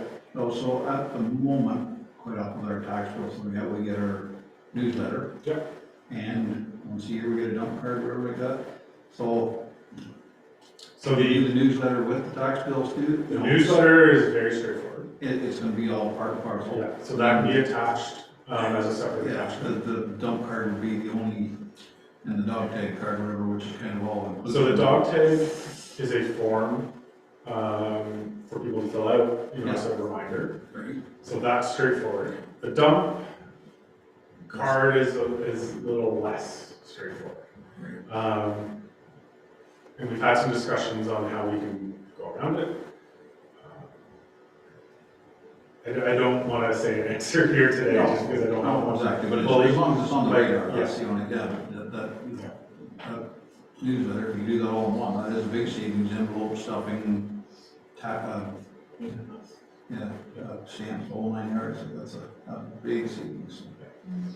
So, And not yeah, everybody's there in the township, I mean, we know that, we know there's a lot of people only know a computer still, because we do have an aging population here, but it's upcoming for the future. And as long as And I it's think- still available, we're good, we're covered. as much as some people don't want it, I think a lot of people do want it and are looking for The it. trade-offs there is gonna start creeping upwards. I know me personally, I lose paper, I hate storing it at home. I'm more likely to say I don't want it, I just throw it out, but an email is very easy to keep. We get a lot of people asking to reprint bills too, and so people can just find it in their email. You know, that's a time savings even from the admin side of people calling in and asking for a copy. So, That's good. Thanks.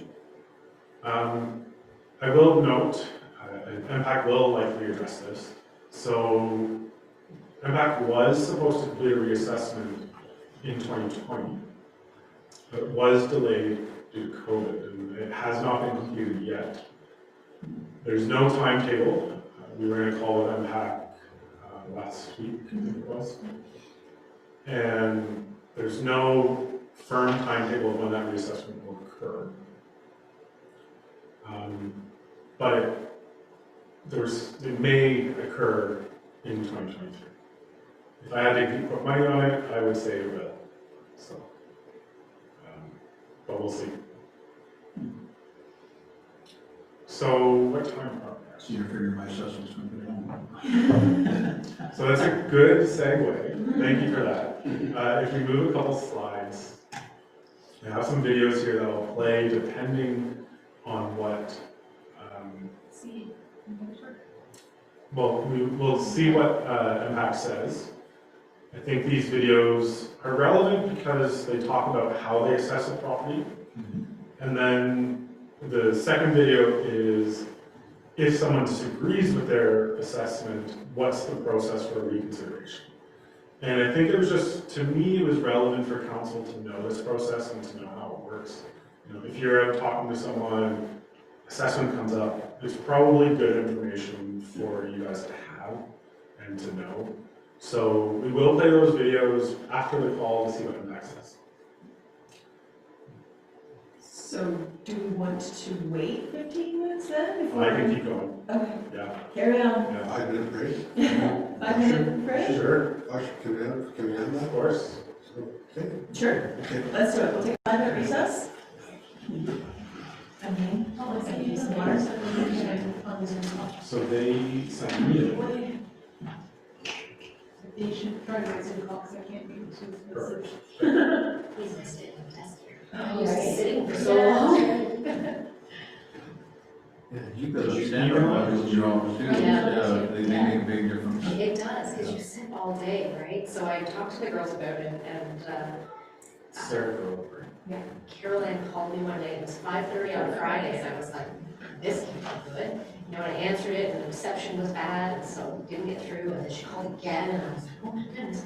Anyway, she's like, I'm on liquidation, the overstock liquidation place, and she's like, they have those rusty desks on them. And it ended up being $50, which I think when they first came up, they were $7 or $8. Yeah. So I think there was 6 or 7 or 8 by the Get them time all. that said, yeah, I want one too, so. Oh, they It's are. that They all sit for so long, it's just not good, right? Paul, I don't know you know or not. Sorry, I just have to email them back here, let them know. Okay. You know, I'll wait for him. These little units here. I'm taking to the one that's stuck out here on the desk here, and we have a council meeting or anything. So, So the owls, Yeah. yeah, Is there any possibility to suspend them from the ceiling and put all the wiring up there? Is that the plan in the future? yeah, Oh, I think we okay. just want to make sure that they. That'd be a good idea, if they work upside down. Placement of them If they work upside down, yeah. before we fix That, I them. mean, that's better than first reading. Yeah. And then we can mess with It's like a little much. being little eyes, but they work great. Yeah.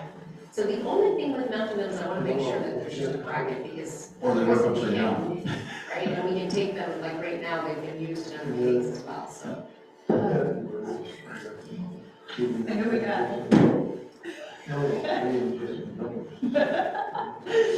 No, interestingly, the place where my husband works often gets calls to do mounting brackets for our.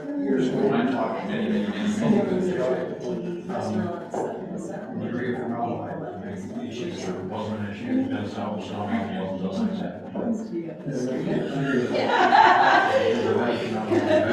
Definitely makes more sense. I haven't heard anything for 25 years, so I've been 30 years ago, but I think.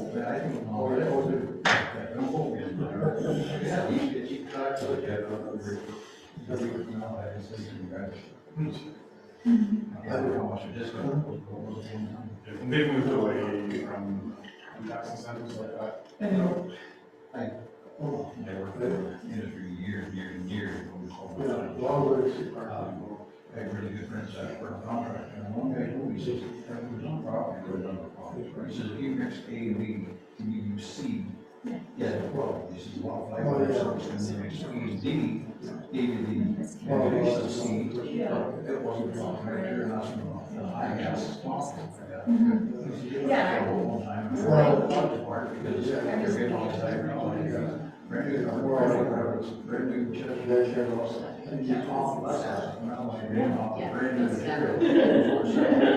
The brackets for the owls, they just hold it over the owls is being mounted. No, it's like a slip plate. Okay, so it's like a little disc, and then you just pop it into the disc. And then the cable and stuff to be done enough, but if you want to take it out, then we'll be able to still use it. That is true. I had heard of you say And maybe the owl, like maybe the company has a yeah, that would be my only thing that we could get, because there's so easy to be requested. Is that actually on? Yeah. The cost of it. We couldn't understand that, especially once we saw the cameras. Watching it, Yeah. But do you need a new TV? I do need to take this out, yes, so that one always happened. You've got a blank check for you. If you want. Yeah, so, Yeah. and you know what we'll do, if you reach out to me, she'll be able to go into the file and tell you what the existing production is. Are you going to I fix think you can do. this? So, probably just, right, so if you just write a note on here, you know, these things before, we'll make sure that doesn't stress you. Yeah, because I don't want. You just doesn't.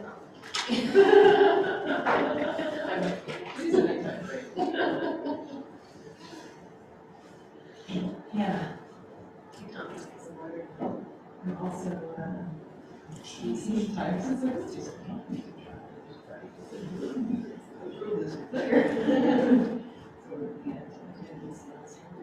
Oh, nice. Donna did that one here. She loved it.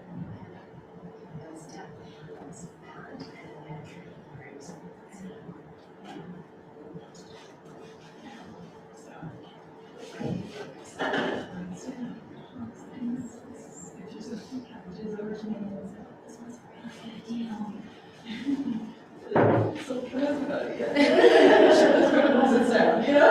Guess we'll put my. It's like, he'll probably do that pretty much, isn't it?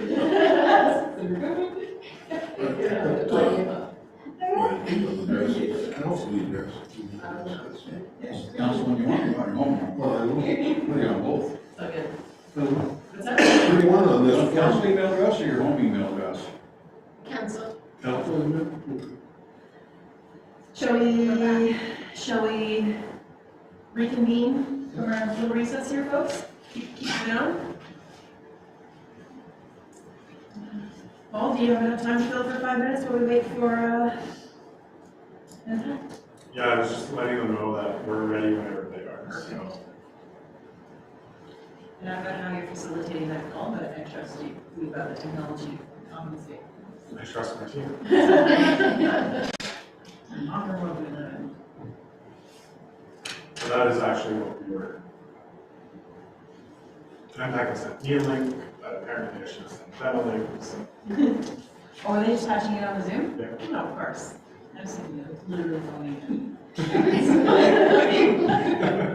Heather, what were you thinking? All right, floor's yours, Paul. So, Martina, will you get a notification if someone joins? Okay. So, when Impact joins, I've let them know, I've given them the link that we're ready when they are, but technically they weren't scheduled until 2:45. So, Do you want to go on to the recording?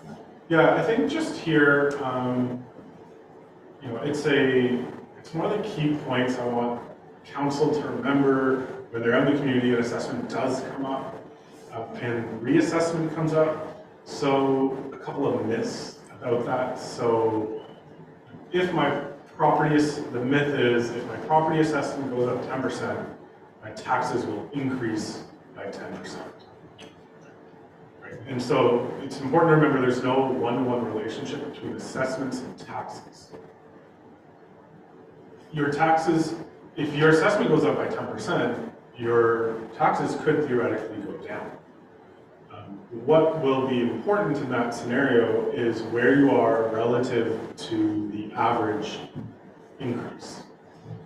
So if the township goes up 20% and yours only goes up 10%, you'll actually see a deduction because you will have a smaller share of the pie of the total assessment. However, and the reverse is true, that if your assessment goes up 10% and average was only 5, then you will see an increase due to reassessment. But it's not a one-to-one relationship. And so that's important. I think most people that I usually talk to assume, you know, unless they've worked in it or really understand the system, they assume when they get that reassessment notice that their taxes are doubling. You know, and it's always interesting every reassessment cycle to see there are winners and losers from a reassessment perspective. It'd be really interesting that we're almost, you know, we've skipped a whole cycle, and the shifts that can occur in 4 years are typically interesting. It'd be really interesting to see what happens after 7 or 8. You know, I know a few years ago, it would have been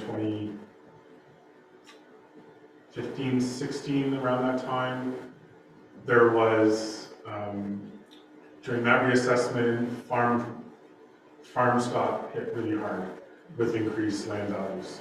And there was pretty big pushback from the farming community. So we just don't know. And it almost seems like at times there's one group that gets picked on.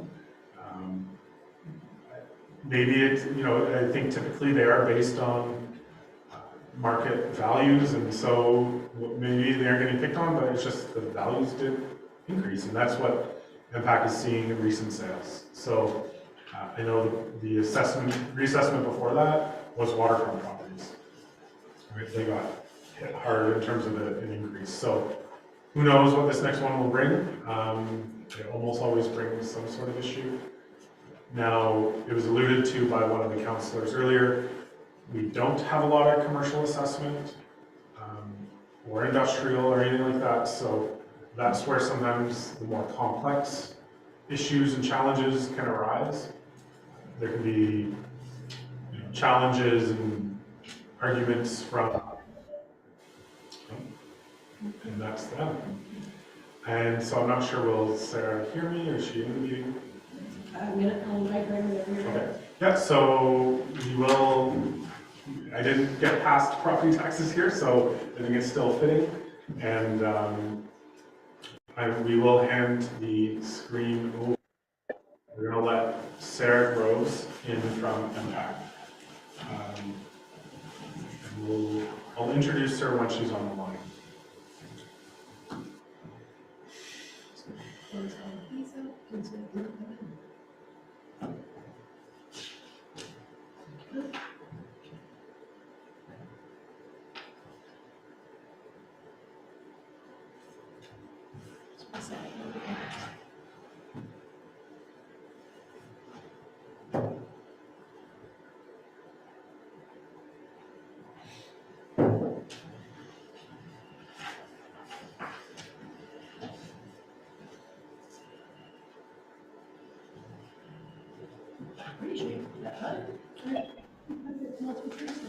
There we go. Okay.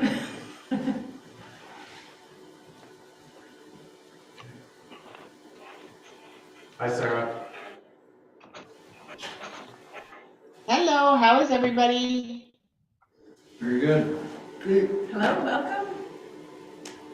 Welcome, Victoria. Hello, good afternoon. Through your worship. I was gonna say good morning and realized it's already like late afternoon. I'll just quickly introduce our two guests here. We have Sarah Groves, who is our account manager, so that's for Zone 5. Zone 5 for MPAC is the counties of Haliburton and Peterborough, cities of Peterborough and Kawartha Lakes. I do not have Victoria's title in front of me. I didn't know Victoria would be joining, so I wasn't prepared for that. But Victoria, maybe you could just quickly introduce yourself. Yeah, I'm Victoria Anderlich, and I'm the account support coordinator. So I support Sarah with this exact same regions, the county of Peterborough, the county of Haliburton, the city of Kawartha Lakes, and the city of Peterborough. Thank you, Victoria. I invited Sarah and Victoria here today to give council a 101 of what MPAC does and who they are. Quick presentation. Sarah, maybe we'll go 10-15 minutes. We'll open it up for questions. So with that, I will hand it over to you. I will have to give you the ability to share your screen, I'm assuming. You just need to know who's doing. Perfect, yeah, Victoria's going to share. It's ready to go then. It's ready to go.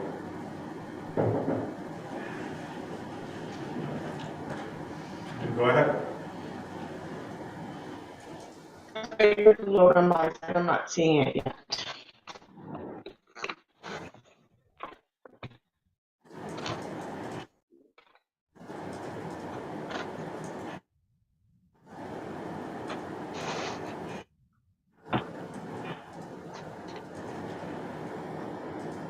There we go. So start. Okay.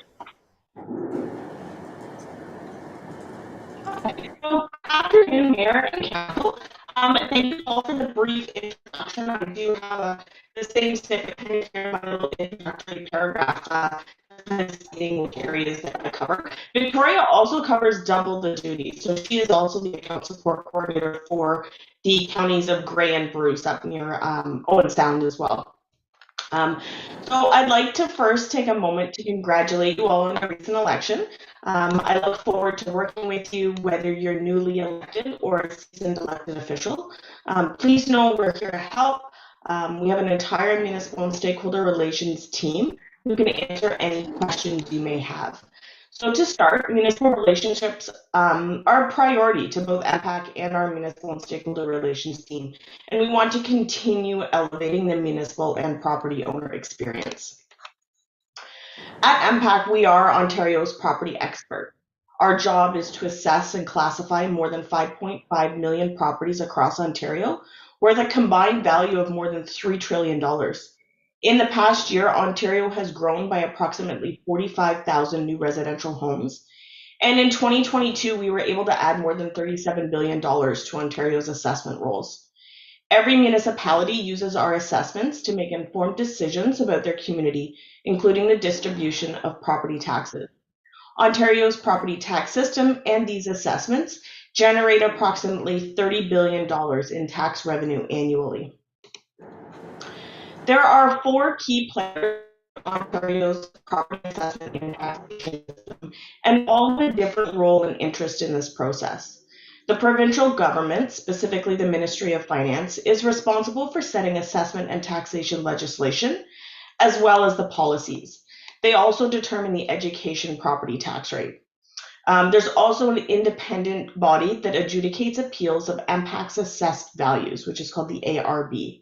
This also falls under the jurisdiction of the province. MPAC is an independent, not-for-profit corporation funded by all Ontario municipalities. Our role is to accurately assess and classify all properties in Ontario. We do this in compliance with the Assessment Act and regulations set by the Government of Ontario. We are accountable to the province, municipalities, and property taxpayers of Ontario through a board of directors that is comprised of provincial, municipal, and taxpayer representatives appointed by the Minister of Finance. Municipalities determine their budget requirements, set tax rates, and collect property taxes to pay for municipal services such as police, fire, roads, recreation, water, among many others.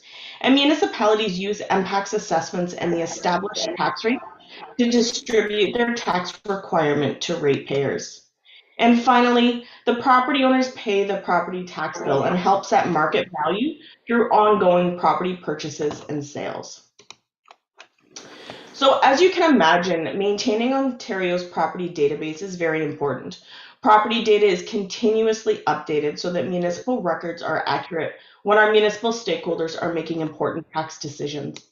Maintaining Ontario's property database includes inspecting and assessing new construction, additions, and renovations promptly, responding to property owner inquiries, and working to help them understand their assessment. We also support municipalities through ongoing conversations and engagements. We offer a program called Municipal Connect, where municipal stakeholders can obtain assessment-related information, and working collaboratively on projects that are important to you, like digital building permitting. We also have important statutory duties such as handling requests for reconsideration and maintaining people data by tracking school support for over 5.5 million properties. Monitoring the market and assessing newly built and renovated properties are things we do every day to keep our property data current. We also periodically update every single property assessment in Ontario based on the same legislated valuation date, and we call this an assessment update or a reassessment. So the valuation date for the most recent assessment update is January 1st, 2016. This is when we determined what every single property in Ontario could have reasonably sold for in its current state and condition at a particular point in time. Regular revaluation of properties ensures that assessments stay up to date and similar properties of similar value in the same municipality pay similar property taxes. Provincial legislation determines when MPAC can conduct a province-wide assessment update and sets the valuation date for each update cycle. So the reassessment that was scheduled to occur in 2020 was postponed by the province to provide stability and certainty to Ontarians and to enable municipalities to focus on responding to the challenges posed by the COVID-19 pandemic. As a result, property assessments continue to be based on the legislated valuation date of January 1st, 2016.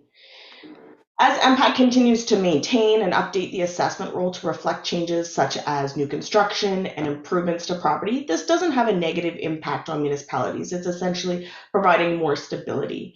And for new buildings or structures, MPAC determines that value, again, as of January 1st, 2016, to ensure equity when comparing to existing properties. Ontario's property tax system is based on everyone paying their portion of what it costs to deliver your community's services. To do this, all properties are assigned a value at a common valuation date, January 1st, 2016. This is a principle called current value assessment, and this is the price a property might reasonably be expected to sell for if sold by a willing seller to a willing buyer after appropriate time and exposure on an open market. So just to reiterate, while we await news from the provincial government about the next province-wide assessment update, January 1st, 2016 continues to be Ontario's legislated valuation date. As noted earlier, this is a fixed date to which all properties are valued. Although the assessment update remains paused, our work continues to keep property data up to date. Property owners will still receive an updated property assessment notice from MPAC if there are changes to their properties. And currently we're in the process of sending almost 800,000 property notices to property owners that reflect any changes that have occurred within the past year. Once the province announces when the next assessment update will take place and what the valuation date will be, we will let you know and can have those meaningful conversations as we work to finalize assessed values within your community. So let's talk briefly about valuation. So in Ontario, there are 3 industry-wide standardized approaches to valuing property. So first is the direct comparison approach. And this is what you see in mainly residential properties. So your vacant land, condominiums, single-family detached, for example. And this is when recent sales of comparable properties are analyzed. So apples to apples. Income approach is when when a property has the ability to earn revenue and it's tied to the real estate, not the business that might be run from that location. So in other words, it's not the revenue being generated by Walmart. Rather, it's the income by way of rent that the landlord can generate through the ability to leasing the space to Walmart. So this method requires a detailed analysis of the income and expenses to determine how much a property could be expected to generate if sold on the open market. And then the third approach is the cost approach. So this approach is used when a property type is unique and rarely sold. So therefore, there's a limited source of data and comparables for that. So the other 2 approaches aren't suitable. So first, with this approach, we calculate the cost of replacing any buildings or accessible fixtures on the land. Then we apply a deduction for depreciation due to age, as well as any adjustments if there are conditions impacting the value of that property. And then finally, we determine the value of the land and add it to produce an overall valuation. So what draws our attention to a property? It's typically one of the following things: a market sale, request from a municipality or property owner, a request for reconsideration or appeal, or building permit activity. So our role is to take building permits and those plans and turn them into assessment. Our municipal stakeholders rely on MPAC assessments to levy property tax. And when MPAC delivers that assessment, our municipal stakeholders can then realize that new revenue.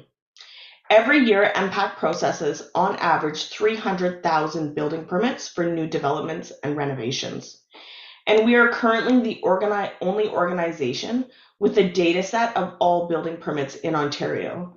So our understanding of this data gives us a unique perspective on ways in which we can modernize the collection and exchange of that data to support our municipal partners.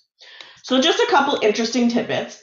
So in 2021, Ontario saw more than 48,000 new residential homes constructed, with just under 50% of those being detached.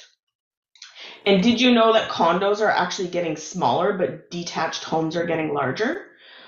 Ontario condominiums are 35% smaller on average than they were 25 years ago, while the average detached home is 25% larger. So in the 90s, the average condominium in Ontario peaked at approximately 1,100 square feet, but the most recent data we have is showing the average size is about 700 square feet. So in comparison, single-family detached homes were approximately 2,000 square feet in the 90s, and today they're sitting at around 2,500 square feet. So after we assess a property or change an assessment, we mail property owners a property assessment notice. And sometimes they don't agree with our assessed value. So a property owner might come to you to let you know that they disagree with our assessment. But it's important to remember that property assessments are not taxation. So if you get an inquiry, you can help us by asking the property owner a few questions. And the first one I always ask somebody is, could you have sold your property for that value as of January 1st, 2016? I then point them to About My Property to review their MPAC information to ensure everything we have is accurate. On About My Property, you can also conduct comparable research on assessed values in the area, comparable properties, neighboring properties, that kind of thing. And then once they've done all that and they're still not happy, then you can direct them to file a request for reconsideration directly through About My Property or on the mpac.ca website. So there's a few options out there, but I always direct them to look at that information on About My Property first. So let's spend a moment to address the relationship between property taxes and assessment. Assessments distribute taxes. They do not determine the taxes paid.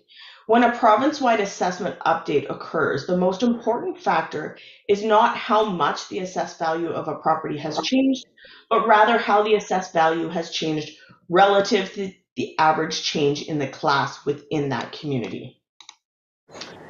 So in anticipation of the next province-wide reassessment, we have implemented a strategy to address misconceptions about the relationship between assessed value and taxation, including resources for municipalities that will ensure when an announcement is made, we're ready with the support that you need.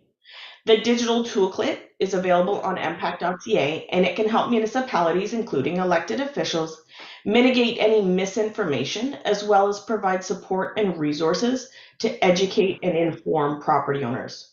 In the toolkit, there is a new video, which we're going to watch right after this, on how property taxes are calculated based on the assessed value of your home. So we're just going to take a moment and watch this video. Property taxes are based on your home's value. What you might not know is that an increase in your home's value doesn't necessarily mean your taxes will go up. To explain, let's take a look at how your property taxes are calculated. Imagine there's a town that only has 3 homes, and they're each worth a different amount. The total cost to provide all of the town's services is $1,200. This is collected through property taxes. Each homeowner pays property taxes based on their home's assessed value. So we take the total cost of services and divide it by the total property value. This tax rate is applied to all the houses to get enough money to pay for the town's services. Each homeowner pays according to the assessed value of their home, and every 4 years, the houses are reassessed. Let's say all 3 properties have gone up equally in value. The total cost of services hasn't changed, but the total property value has increased. When this happens, there will be a decrease in the tax rate. Now, when we apply that new rate on all the homes, everyone still pays the same. Now, let's say another 4 years has gone by, and these homes are reassessed. During this time, the house on the right gains more market value than the other two. The total value of all the homes have increased, which means the town has to calculate a new tax rate. With this new tax rate, the first two homes will actually pay less than the home on the right that was reassessed at a higher value. Since the cost of services hasn't changed, the town doesn't need to collect more property taxes on the whole. However, since property taxes are based on a home's value, taxes for each individual home could potentially go up or down based on the rest of the homes. So, what happens when the cost to provide services goes up? Well, it means more property taxes need to be collected from every home and a new tax rate is calculated. To get the new rate, we take that amount that the town now needs and divide it by all of the property values. The new rate is applied to all the homes, and now everyone has to pay the new tax amount to continue to fund the town's services. So, let's review. 1. Property taxes are based on the assessed value of a home. If all assessments go up equally, everyone pays the same. 2. If all assessments do not go up equally, there's a redistribution of the tax. 3. If the town's cost to provide services increases, the municipality may choose to increase the tax rate. When this happens, everyone pays their share of that increase. And that explains the relationship between property value and property taxes.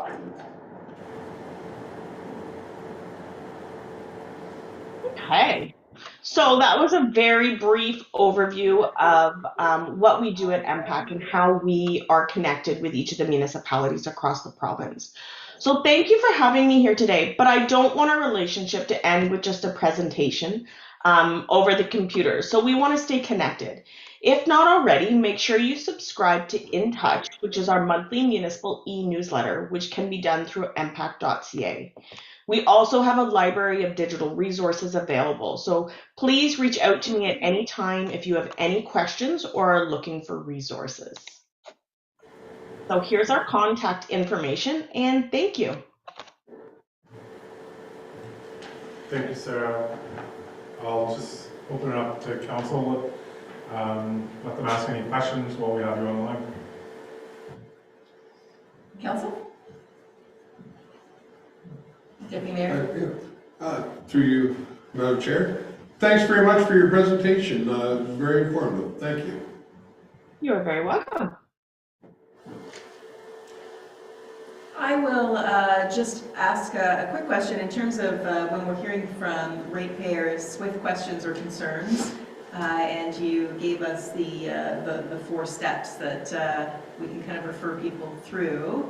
That video that you just shared with us, is that also available? Because I think that's a basic, a fundamental piece of information that can even start the conversation before those 4 steps. Yes, thank you. It sure is. It's available directly through the finance department. It has the links. Paul's got the toolkit. It's also available if you can't find it readily on our mpac.ca website. We can absolutely share that out. And it can also be linked to your municipal websites through your taxation or your property taxes page as well. And I recommend that so that property owners see that right in the forefront. Great, thank you for that. And thank you for your time today, Paul. I don't know if there was anything else you wanted to... No, that's all. Thank you very much. Thank you for giving me a break. Thank you, Mayor and Council. Take care. Bye. Thank you. Thank you. Bye.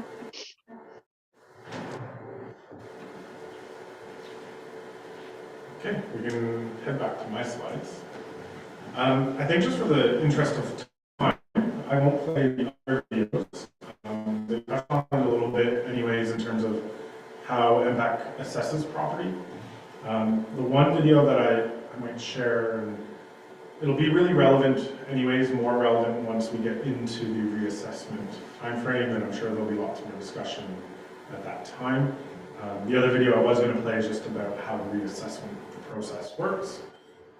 But again, maybe you're getting a lot of information today anyways, so let's save that for another day and closer to that process. Council also gets that. Okay, yeah, so Martina just informed me that you guys are gonna receive the slide decks. And so the video is embedded in the slide deck if you wanna click on it in there.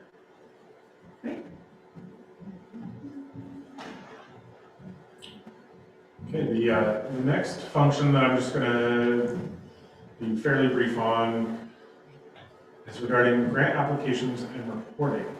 Sometimes I wish this was more brief than it is. The more and more I'm finding the applications can be cumbersome. And if we do happen to be successful for a grant, the reporting is also cumbersome. I think that's an appropriate word.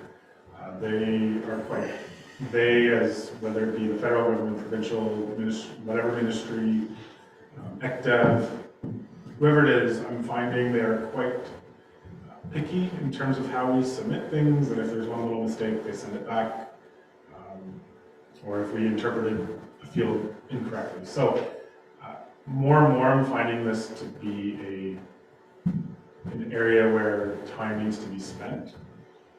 It's always appreciative to get the money, but there does come this time commitment after and during we get the money. It's quarterly reporting, it's annual reporting, ongoing until the project completes, and then a wrap up. And every single report is different. Both within the quarterly report to the annual report to the claim submission, and then every one of those is different for every grant. And so I'm hoping that, once we free up some time within the department, that one of the staff can take a bigger role on this. But I'll kind of leave it at that. I just want council to know, we do coordinate the applications. The managers, we do rely on them to fill in at least the qualitative data and information for the project and the background. But we definitely support from the coordination and the finance component. I just got one question through the chair. I understand you said it takes time, and I'm sure it does. But on the other hand, as council goes out to the public and they see a grant given to Smith, Ennismore, or North Kawartha, they come back to us. What the hell are we trying to get those grants? Yep. You see, so therefore, I guess we're pushing on the other hand that you take the time and do it, because in a lot of cases, someone's going to get it, when it's out there. So that's all I like to say, is that we have to listen to it. Gee, how come our township don't get the grant? They just got that. I just want to make that comment. And that's all the time. it's a very fair point. We actually have had a little bit of success recently getting it.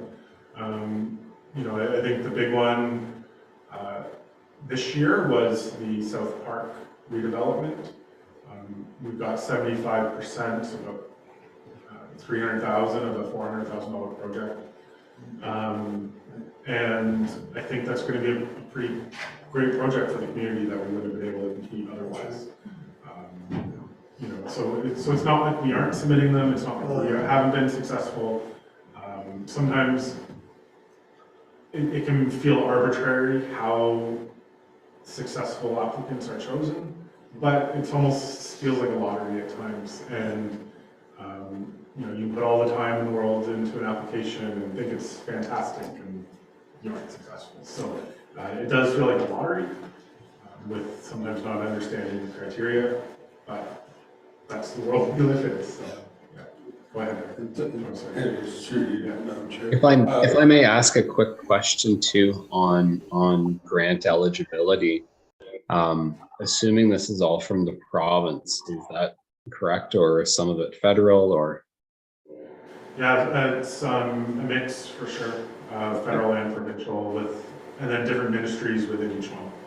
Okay. Are any of the funds tied to the township having being fully up to date on financial statement reporting? So not.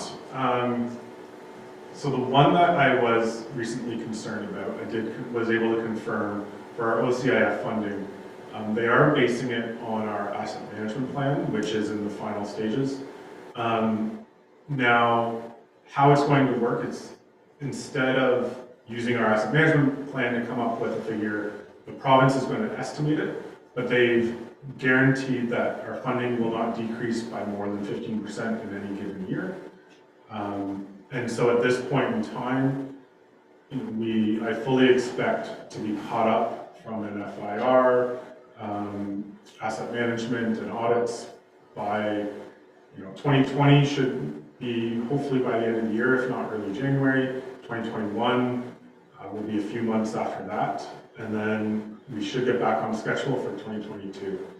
So that's one of the things I was alluding to about walking into being behind. But and that in itself is a monumental task, trying to get through that many years in a short period of time. So yeah, and then the asset management plan, it is coming up, but that is where a lot of grant applications are looking to basically justify the need for the spending.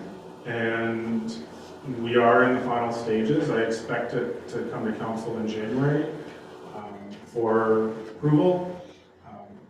And that will make us compliant up to the 2024 regulations. So one of the reasons it's taking a little bit longer, while the consultant was here, I wanted to make sure, I didn't want to bring them back in a year to re-engage and cost the township a little bit more. I figured I'd take the extra 2-3 months and make sure that we're compliant up till 2024. And so that'll be good. We can work with that program beyond 2024, or that plan beyond 2024. But it is in the final stages. Thank you. Deputy Mayor? Yeah. Paul, a lot of grants are not coming out either. Not like what we used to see. I presume that's the word that I'm hearing, and you're probably not seeing that as well, right? Yep, I agree. So, we were fortunate OCIF did increase last year. There was a substantial contribution to that program. And the good thing with OCIF is it is formula-based. Right. And I know that's one of the things municipalities have been pushing for years, is for more formula-based, consistent funding, instead of one-off applications. Right. And so some of the funding has definitely been shifted to that. Right. But these big kind of programs have been a little bit quiet. Right. During the last couple of years. I know obviously federally a lot of money went into a lot of other places once the pandemic hit. Yeah. For example, we were able to receive the funding down that we got on the 12th line of Dummer, which I was a part of, and I know they had actually told us don't expect any more for at least 2 to 3 years after we received that, or don't even expect to. If you apply for any grant money after that, don't expect to get it. That was kind of the word on the street then, and I presume it's still, and I don't think there's much, I haven't heard of anything else really coming forward with a lot of municipalities that have even been applying for any funding, and not likely very much coming in the near future either, I doubt. Can't say for sure. We do, this year I did subscribe to a mailing list, that Public Sector Digest. They're completing our asset management plan. Right. They have a team monitoring grants that are coming out. Yep. And so we did subscribe to that list, and we monitor every week. We get an email with new grants coming up, reminder about upcoming deadlines. So I monitor, but there hasn't been much. Yeah. So I haven't been forwarding much to the senior management team to even consider. So. Councillor Watt? Through you, Madam Chair. Paul, I guess a couple of sticklers that have been over the years for me is, number one, if we don't have debt, we're not as qualified kind of debt. It should be the other way around. Like, I mean, in the real world, you don't get penalized for not being in debt. You're in the good books, you've got a good rating. So if you do have to borrow some money somewhere down the line, or you do want some grants somewhere down the line, hey, you guys have been really frugal, really good, you've done a good job, we're gonna reward you for it. Unless it seems it's the opposite, you know, the more money you owe, the better chance you get, which to me is just ludicrous. My second thing is their province and the Fed's definition of shovel-ready. You know, some of these big projects, and you know, when this building was one of them, I mean, it was 1.1 million of that, which was a lot of money at that time, and you had to be shovel-ready to get a grant on that. And to be shovel-ready, we probably had to spend, well, I don't know how much we've spent right now on the roads and fire hall building, probably a substantial amount of money, and we may never get a grant for that. Like, that's a lot of money to even be able to, for a small municipality like us, there should be some modifications in that process somewhere along the line where, you know what, we want you to have a good project in mind, we want you to have just some basics that, you know, you are, you know, or something to say we are going ahead with it, but not that we have to spend, you know, a couple or $300,000 on something that we may not be able to afford ourselves. And I'm just, you know, throwing that hypothetically there, that we may not be able to afford, but we're not eligible for a grant for it because we don't have all those I's dotted and T's crossed. It's crazy, and I don't know what simple way around to get that changed. And I'm not asking you to answer either. It's a big question. I just stated that, in fact, you know. No, I didn't take it as a question, I took it as commentary, and I fully agree. You know, we've been having similar conversations, you know, about the shovel-ready aspect and challenge that brings. You know, and it's something that we even kind of discuss internally when we're talking about projects. If you know, we know something's coming up, to make sure that we're planning for it in advance, so that if something does come up, we are somewhat ready for an application.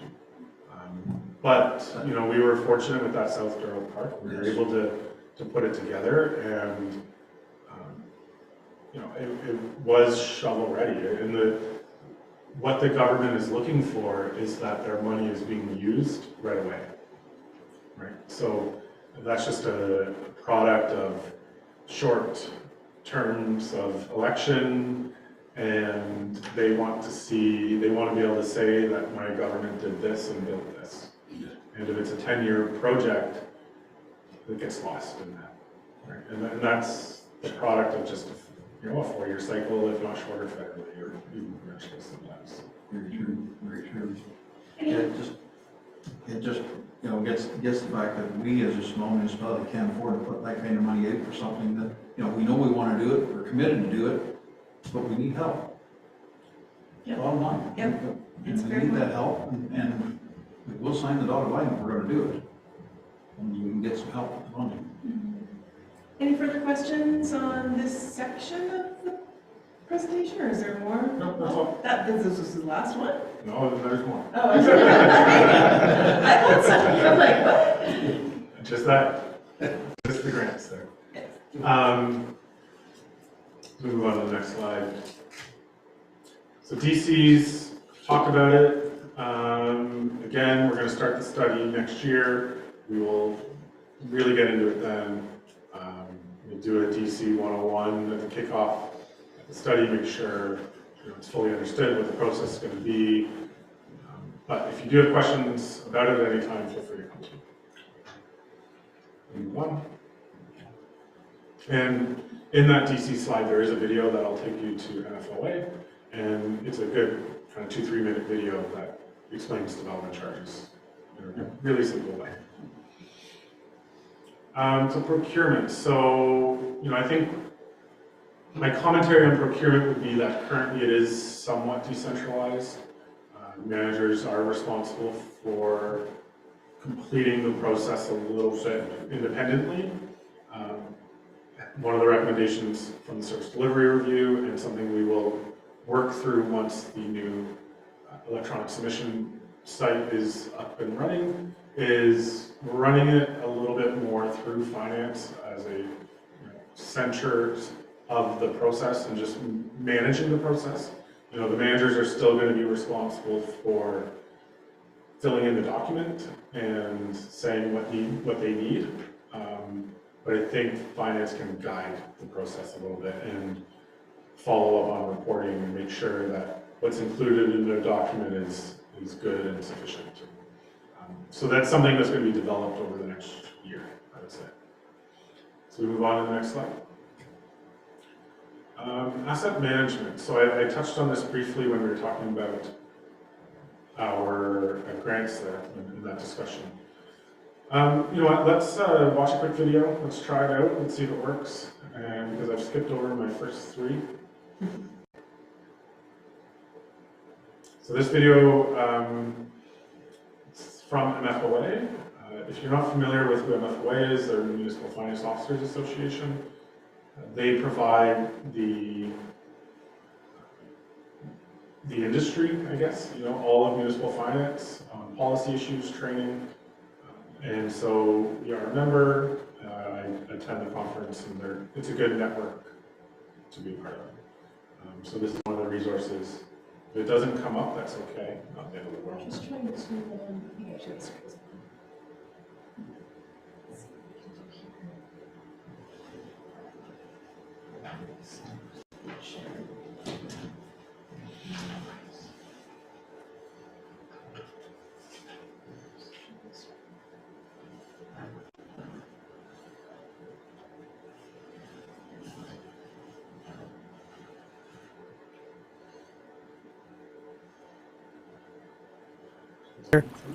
Recreation, garbage collection, and recycling. For instance, the municipality of MFOA has approximately $20 billion in municipal infrastructure assets that are critical to delivering these services. These include roads, bridges, sewer and water systems, recreation facilities, and parks.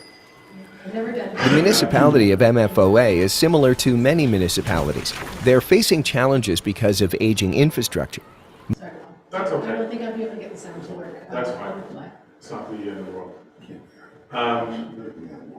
You know, what I'll say about asset management, you know, I did already say we are in the final stages of completing our plan that's required.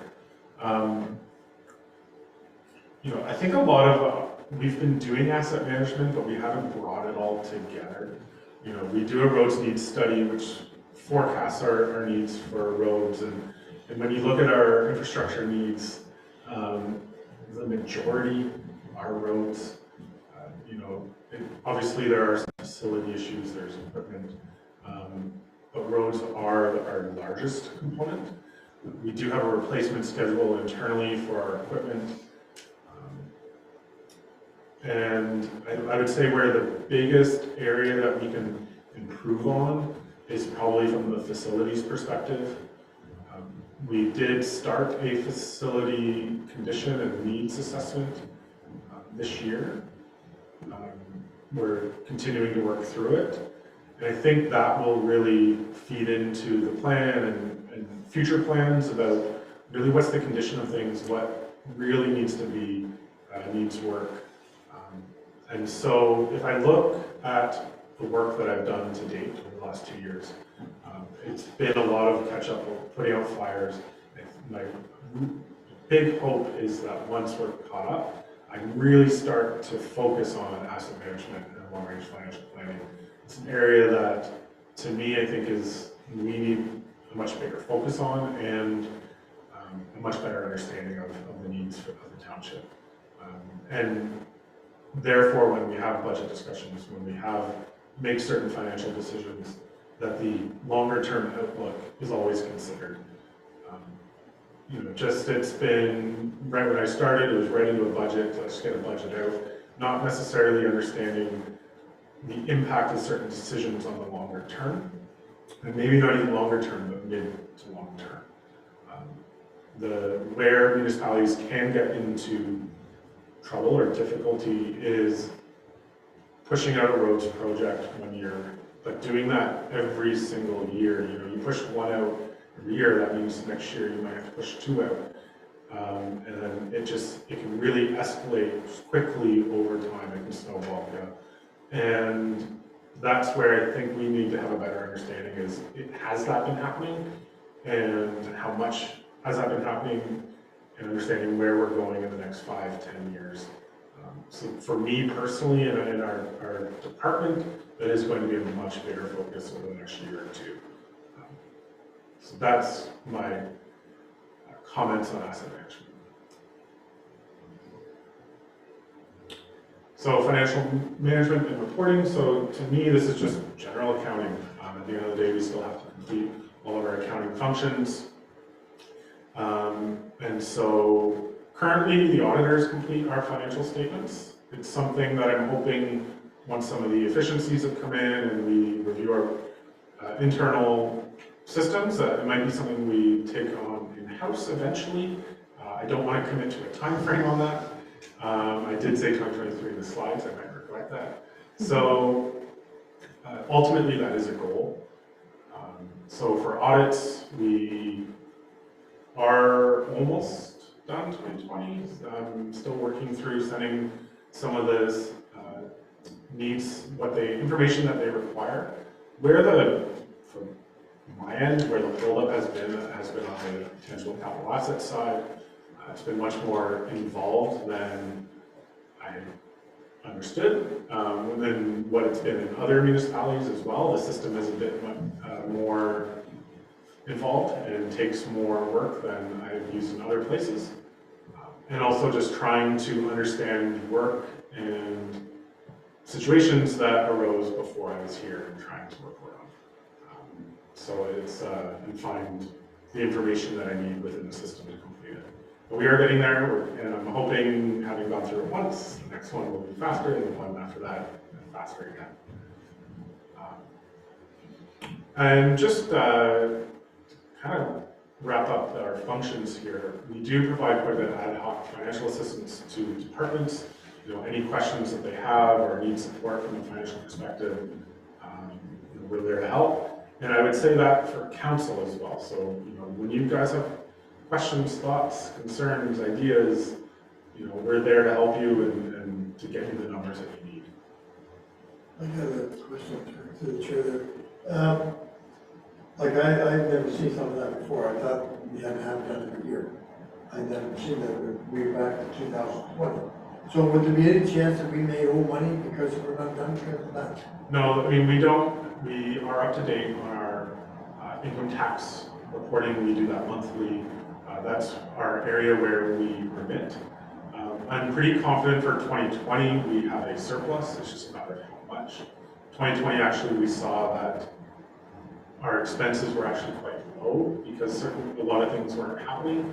So I'm confident there's a surplus there. It's a matter of how much. I'm hoping to have a good estimate of that in the next week or two.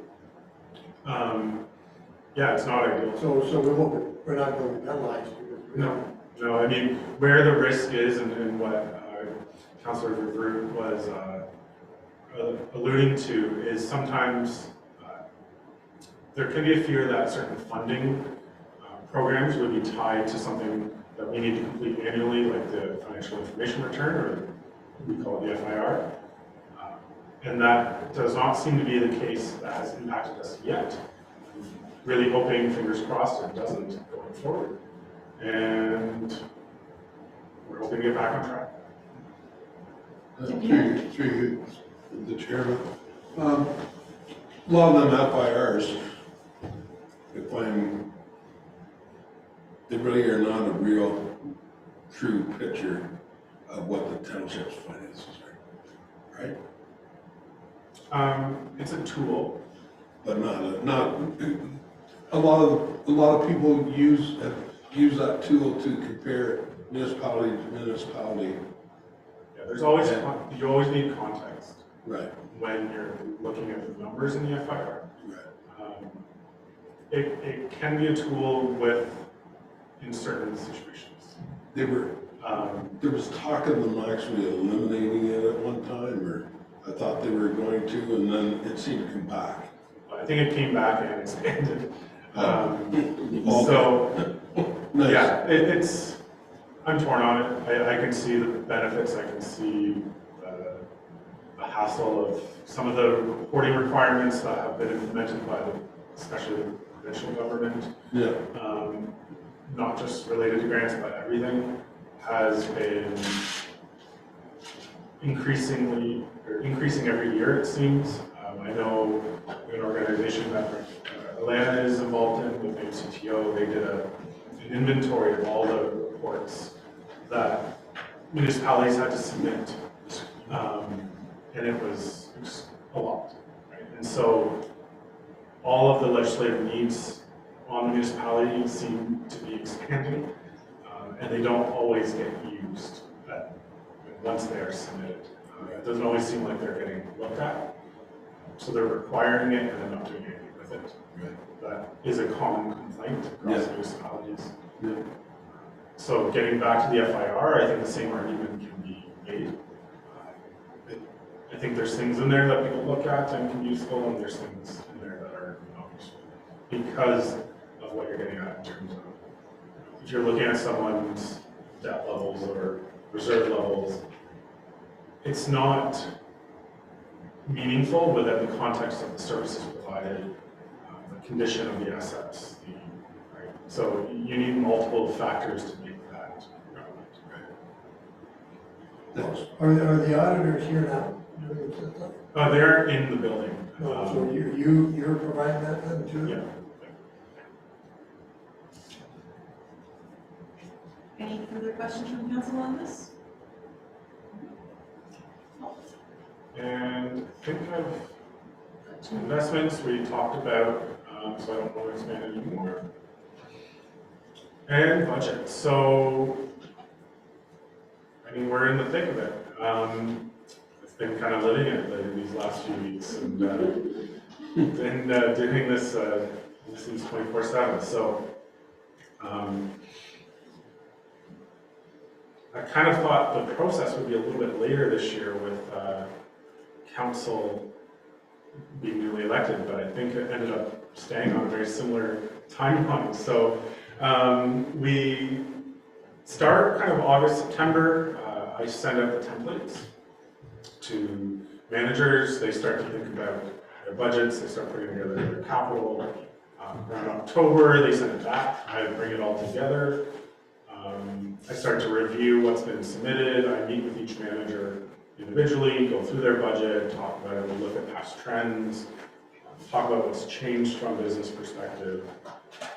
And then it brings us to where we are now. I am completing the first draft.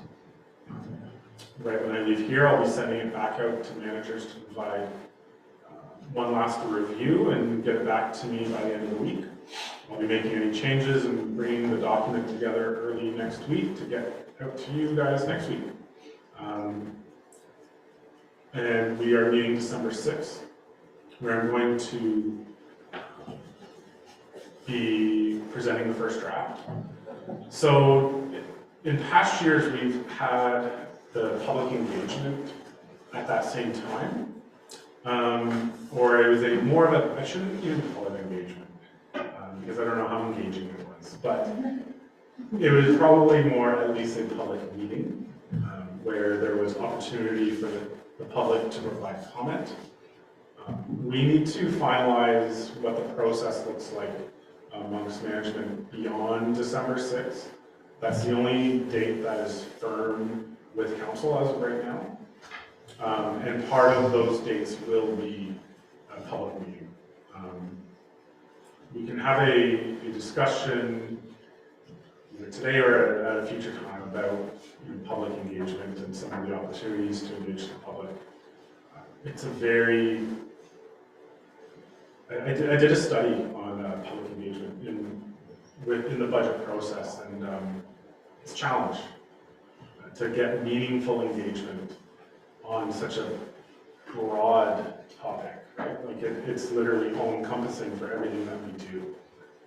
I find engagement generally is better when there's a specific question or a specific topic or issue. But it's something we can probably do more of and a better job of. So it's something over the next year or two that I think we can look at and try different things, because my belief is when it comes to this, trying doesn't harm, right? Like, trying to ask for people on their opinion doesn't necessarily harm the process. So, but typically, in my experience, if you're just asking about the budget in general, the increase is what gets engagement. It's all about that percent, right? If it's reasonable, people say, okay, and it's just, they're gonna go on with their life, they're gonna take their time out of their day to provide comment. I think the only time I've had really engaged public and a full auditorium is a large increase. And so, and so sometimes it felt like in the past when I've tried different strategies for public engagement, it felt, you didn't get any benefits from all that work because it can be a lot of work. I've held open houses where one person shows up over the course of 3 nights. And so that was, the managers had to prepare something, they had to be there. We had booths and we got maybe half a dozen, And so is that worth it, all that effort to get that little win? So yeah, it's something that interests me, it really does, because at the end of the day, we want to make sure our budget and our services represent the public. But I also think we do that on an ongoing basis when we do our master plans, when you guys are out talking to people and there's specific topics that come up within a budget, I think that's where you can get better engagement. Sorry for that little side fire there. And then in past years, last year we actually passed the budget in December, which was a really big benefit from a procurement perspective. I also think from a mentality perspective, we were able to enter into the new year knowing exactly what our budget, what our priorities are, because as much as the budget sets our levy, that's really the legislative goal. We're reviewing our business processes and priorities in order to get to that point. So knowing that right when the calendar year flips over, even from a mental perspective of staff and managers, what our priorities are going into that year, I think it was a big benefit. We won't be able to meet that target this year, so it is slightly pushed back, but I am hoping in January we can get a budget approval. So, so my last point of my presentation, I have one more slide. Future process improvements and changes. Already touched on reviewing how we do public engagement. I want to include a 10-year capital plan. We have considered implementing budget software. It's just not on the priority list. Sometimes I don't like to say this too loud because people come to me for support, but I am quite good in Excel, proficient, and I have created a almost software-like tool within Excel, which really helps reporting on the budget and create the reports that you guys will ultimately see. The problem with Excel is it can be error-prone, it's not perfect.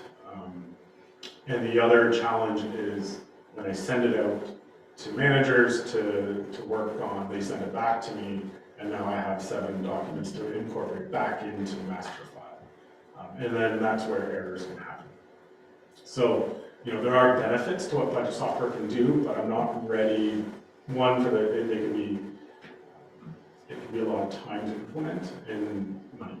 So it's just not a priority at this time, but in the next 2-3 years,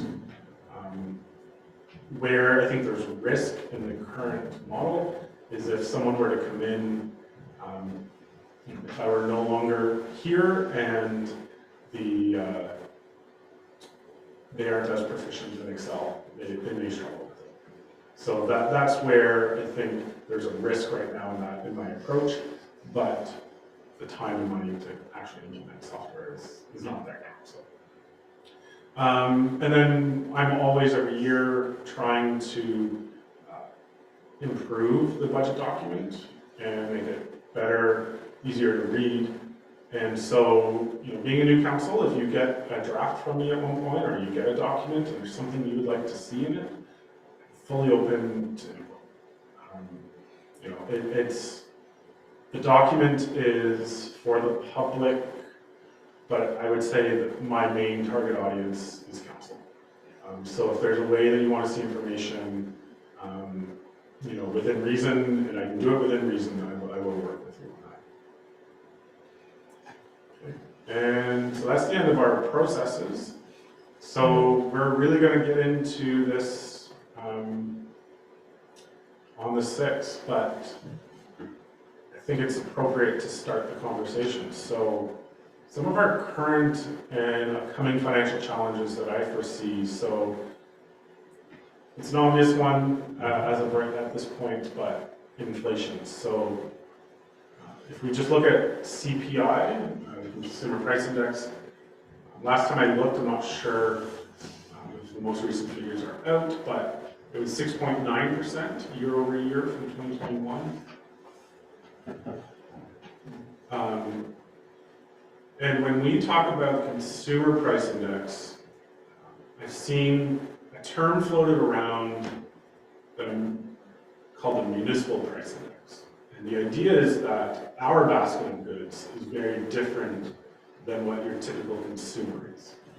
And so what I want to reflect is a lot of our costs are related to construction, road construction, building construction.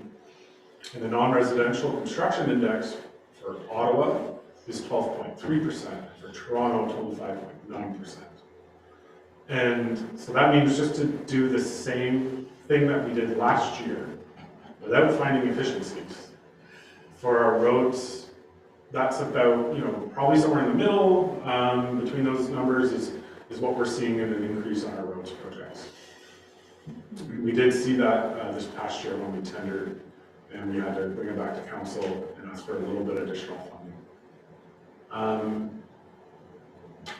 Also related to inflation, our compensation agreement is tied to CPI.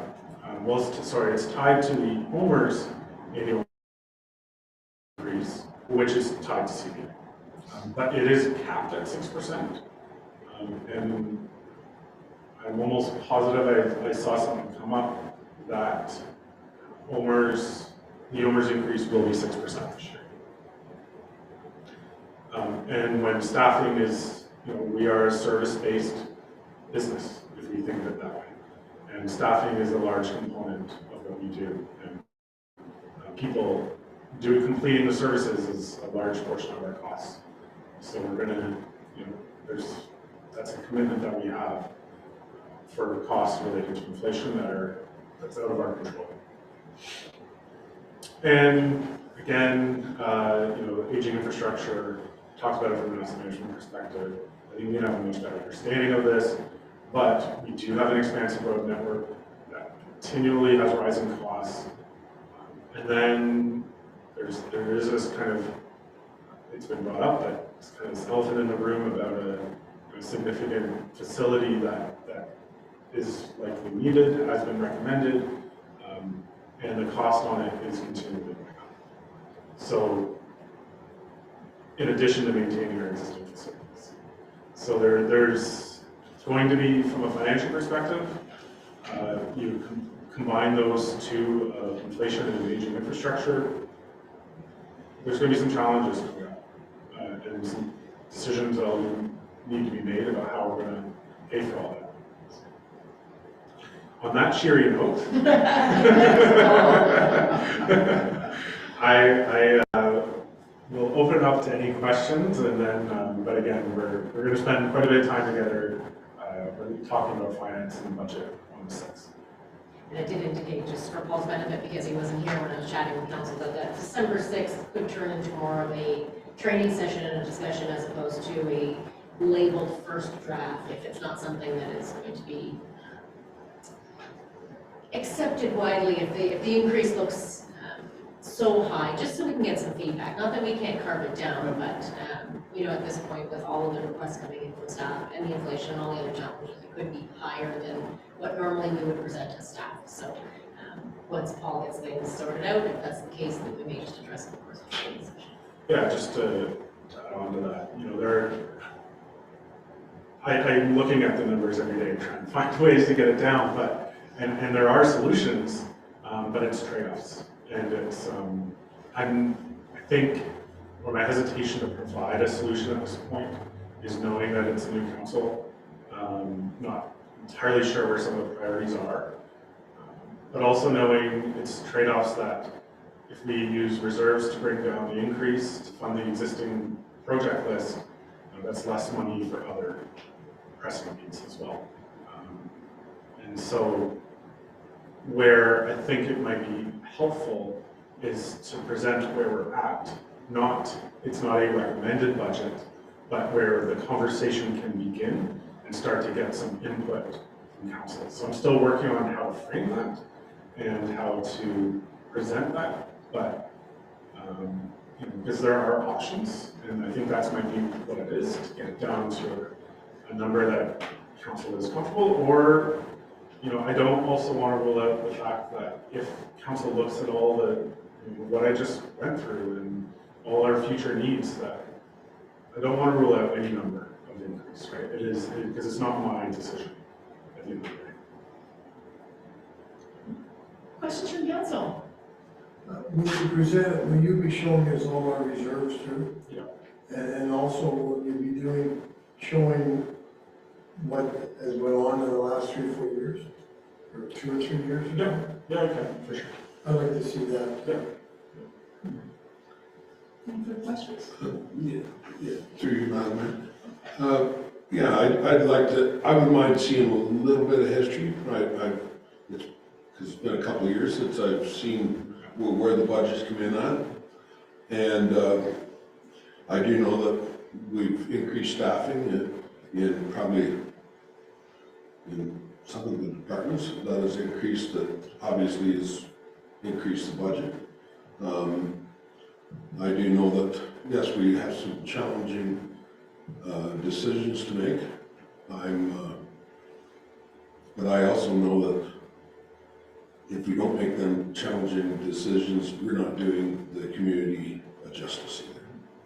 And I also feel that I've been at the other side of the table, and we've seen construction prices at 12% ongoing for a lot of years, and gone are the days of 1.5% increase. Sorry, that's my opinion. It's people.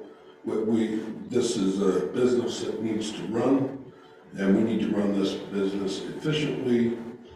I'm not saying that we're being exuberant or in any way, shape, or form, but we also have to survive as a business, as a township, to provide the services that people expect and want. And I'm not talking about anything frivolous or anything, but we still have to provide them services to the core services that we provide. And I think as a municipality, I look at what my taxes are as a taxpayer. Well, if I compare them to any other municipality in the county, and my taxes are about half of what autonomies are. So as a taxpayer, I'm ready to bite the bullet, and I think I've talked to a lot of residents about that. So I feel as a tax increase to give us what we need, I'm here to support that and give us the money that we need to, and I will go to bat for that. So that's my speech on that. I'm sure we'll have lots of opportunity over the next several weeks. weeks to talk about That's my that. thoughts about that. Yeah. There will be plenty of conversation, and that's what I said. I know today isn't the setting for that conversation, but I did want to set up what's coming. Right. And I think also let you know maybe a little bit, the format might not be as, in the past couple of years where I've been able to present a budget. My target is always, unless there's something over and above that we're doing differently, is to present a budget at CPI. To me, that's doing the same thing that we've done. It's just costs are going up, right? And so unless there is a service change that can justify the reason for over and above CPI. Now, the only challenge with that assumption is that it assumes that the funding, especially on the capital side, is sufficient. And that's something we're going to have to review and make sure that it is.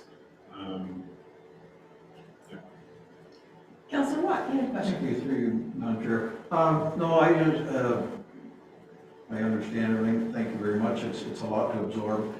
I think the one on the 6th should technically be a good portion of a training for us because it's new to some of our councillors and some of us, but I think it's new to all of us, but I mean, it's more new to some, and I don't want public getting a perception of, oh, well, this, this is what they're doing, and and I'd rather see, okay, here's a presentation, this is put together, and do it as a training thing, and then we'll go from there and see what, how and why we do things, but I feel that's a good idea to do it as a training on the 6th.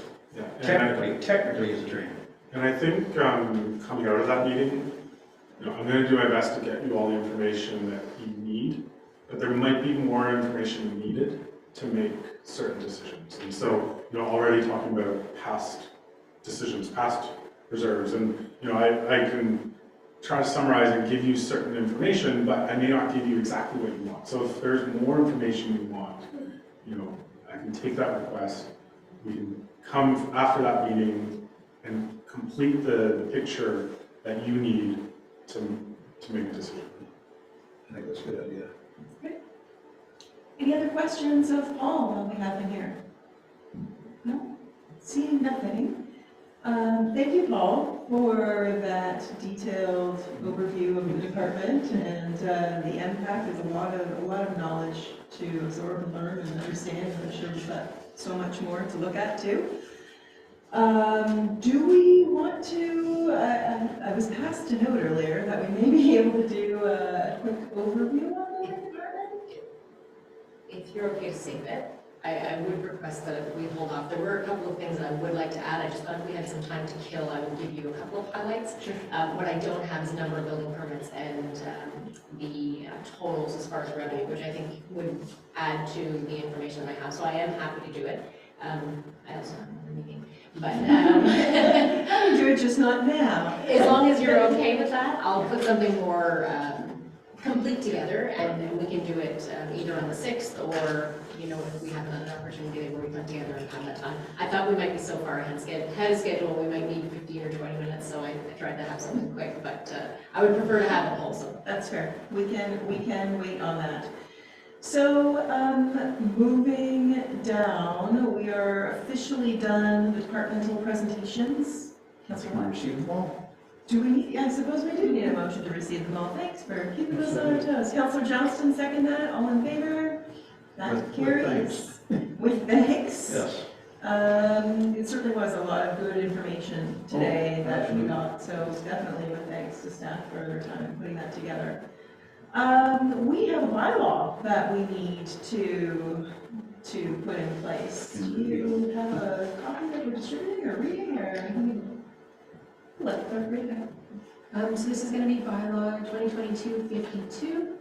It's respecting the appointment of a temporary chief building official, amend bylaw 2027, and repeal bylaw 2018-41. So this bylaw has the effect of appointing Don Hellman as our temporary chief building official, and it further repeal, or it amends bylaw 2022-27, which was a bylaw that we put in place to allow a CBO to appoint temporary persons to fill that role. We did that around the storm to allow us to add to our complement quickly. We brought some extra people in. And so in that bylaw, I am replacing the name Brian Fawcett with the name Don Hellman. And then we're also just repealing completely bylaw 2018-41. So that's the bylaw that's before you right now. Okay. Could I get a motion to approve that? Deputy Mayor Nelson, seconded. Councilor Watt, all in favor? Well, I just got a question. I'm sorry. You already talked to Don, you told him and go over this one? Yes.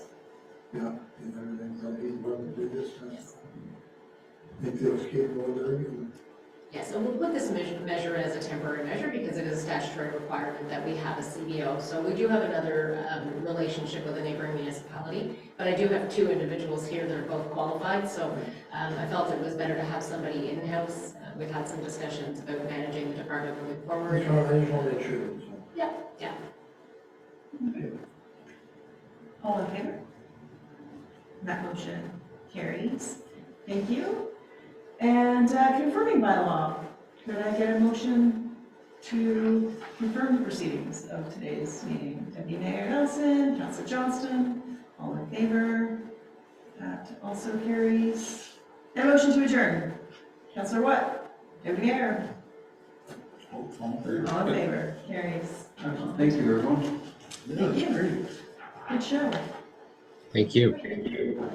Thanks, Adam. Can you hear me? Yes. You didn't sneak in and change chairs with me, did you? One chair went up and up, and now everything's gone down. I'm wondering, I control it. you moved it or whatever or not?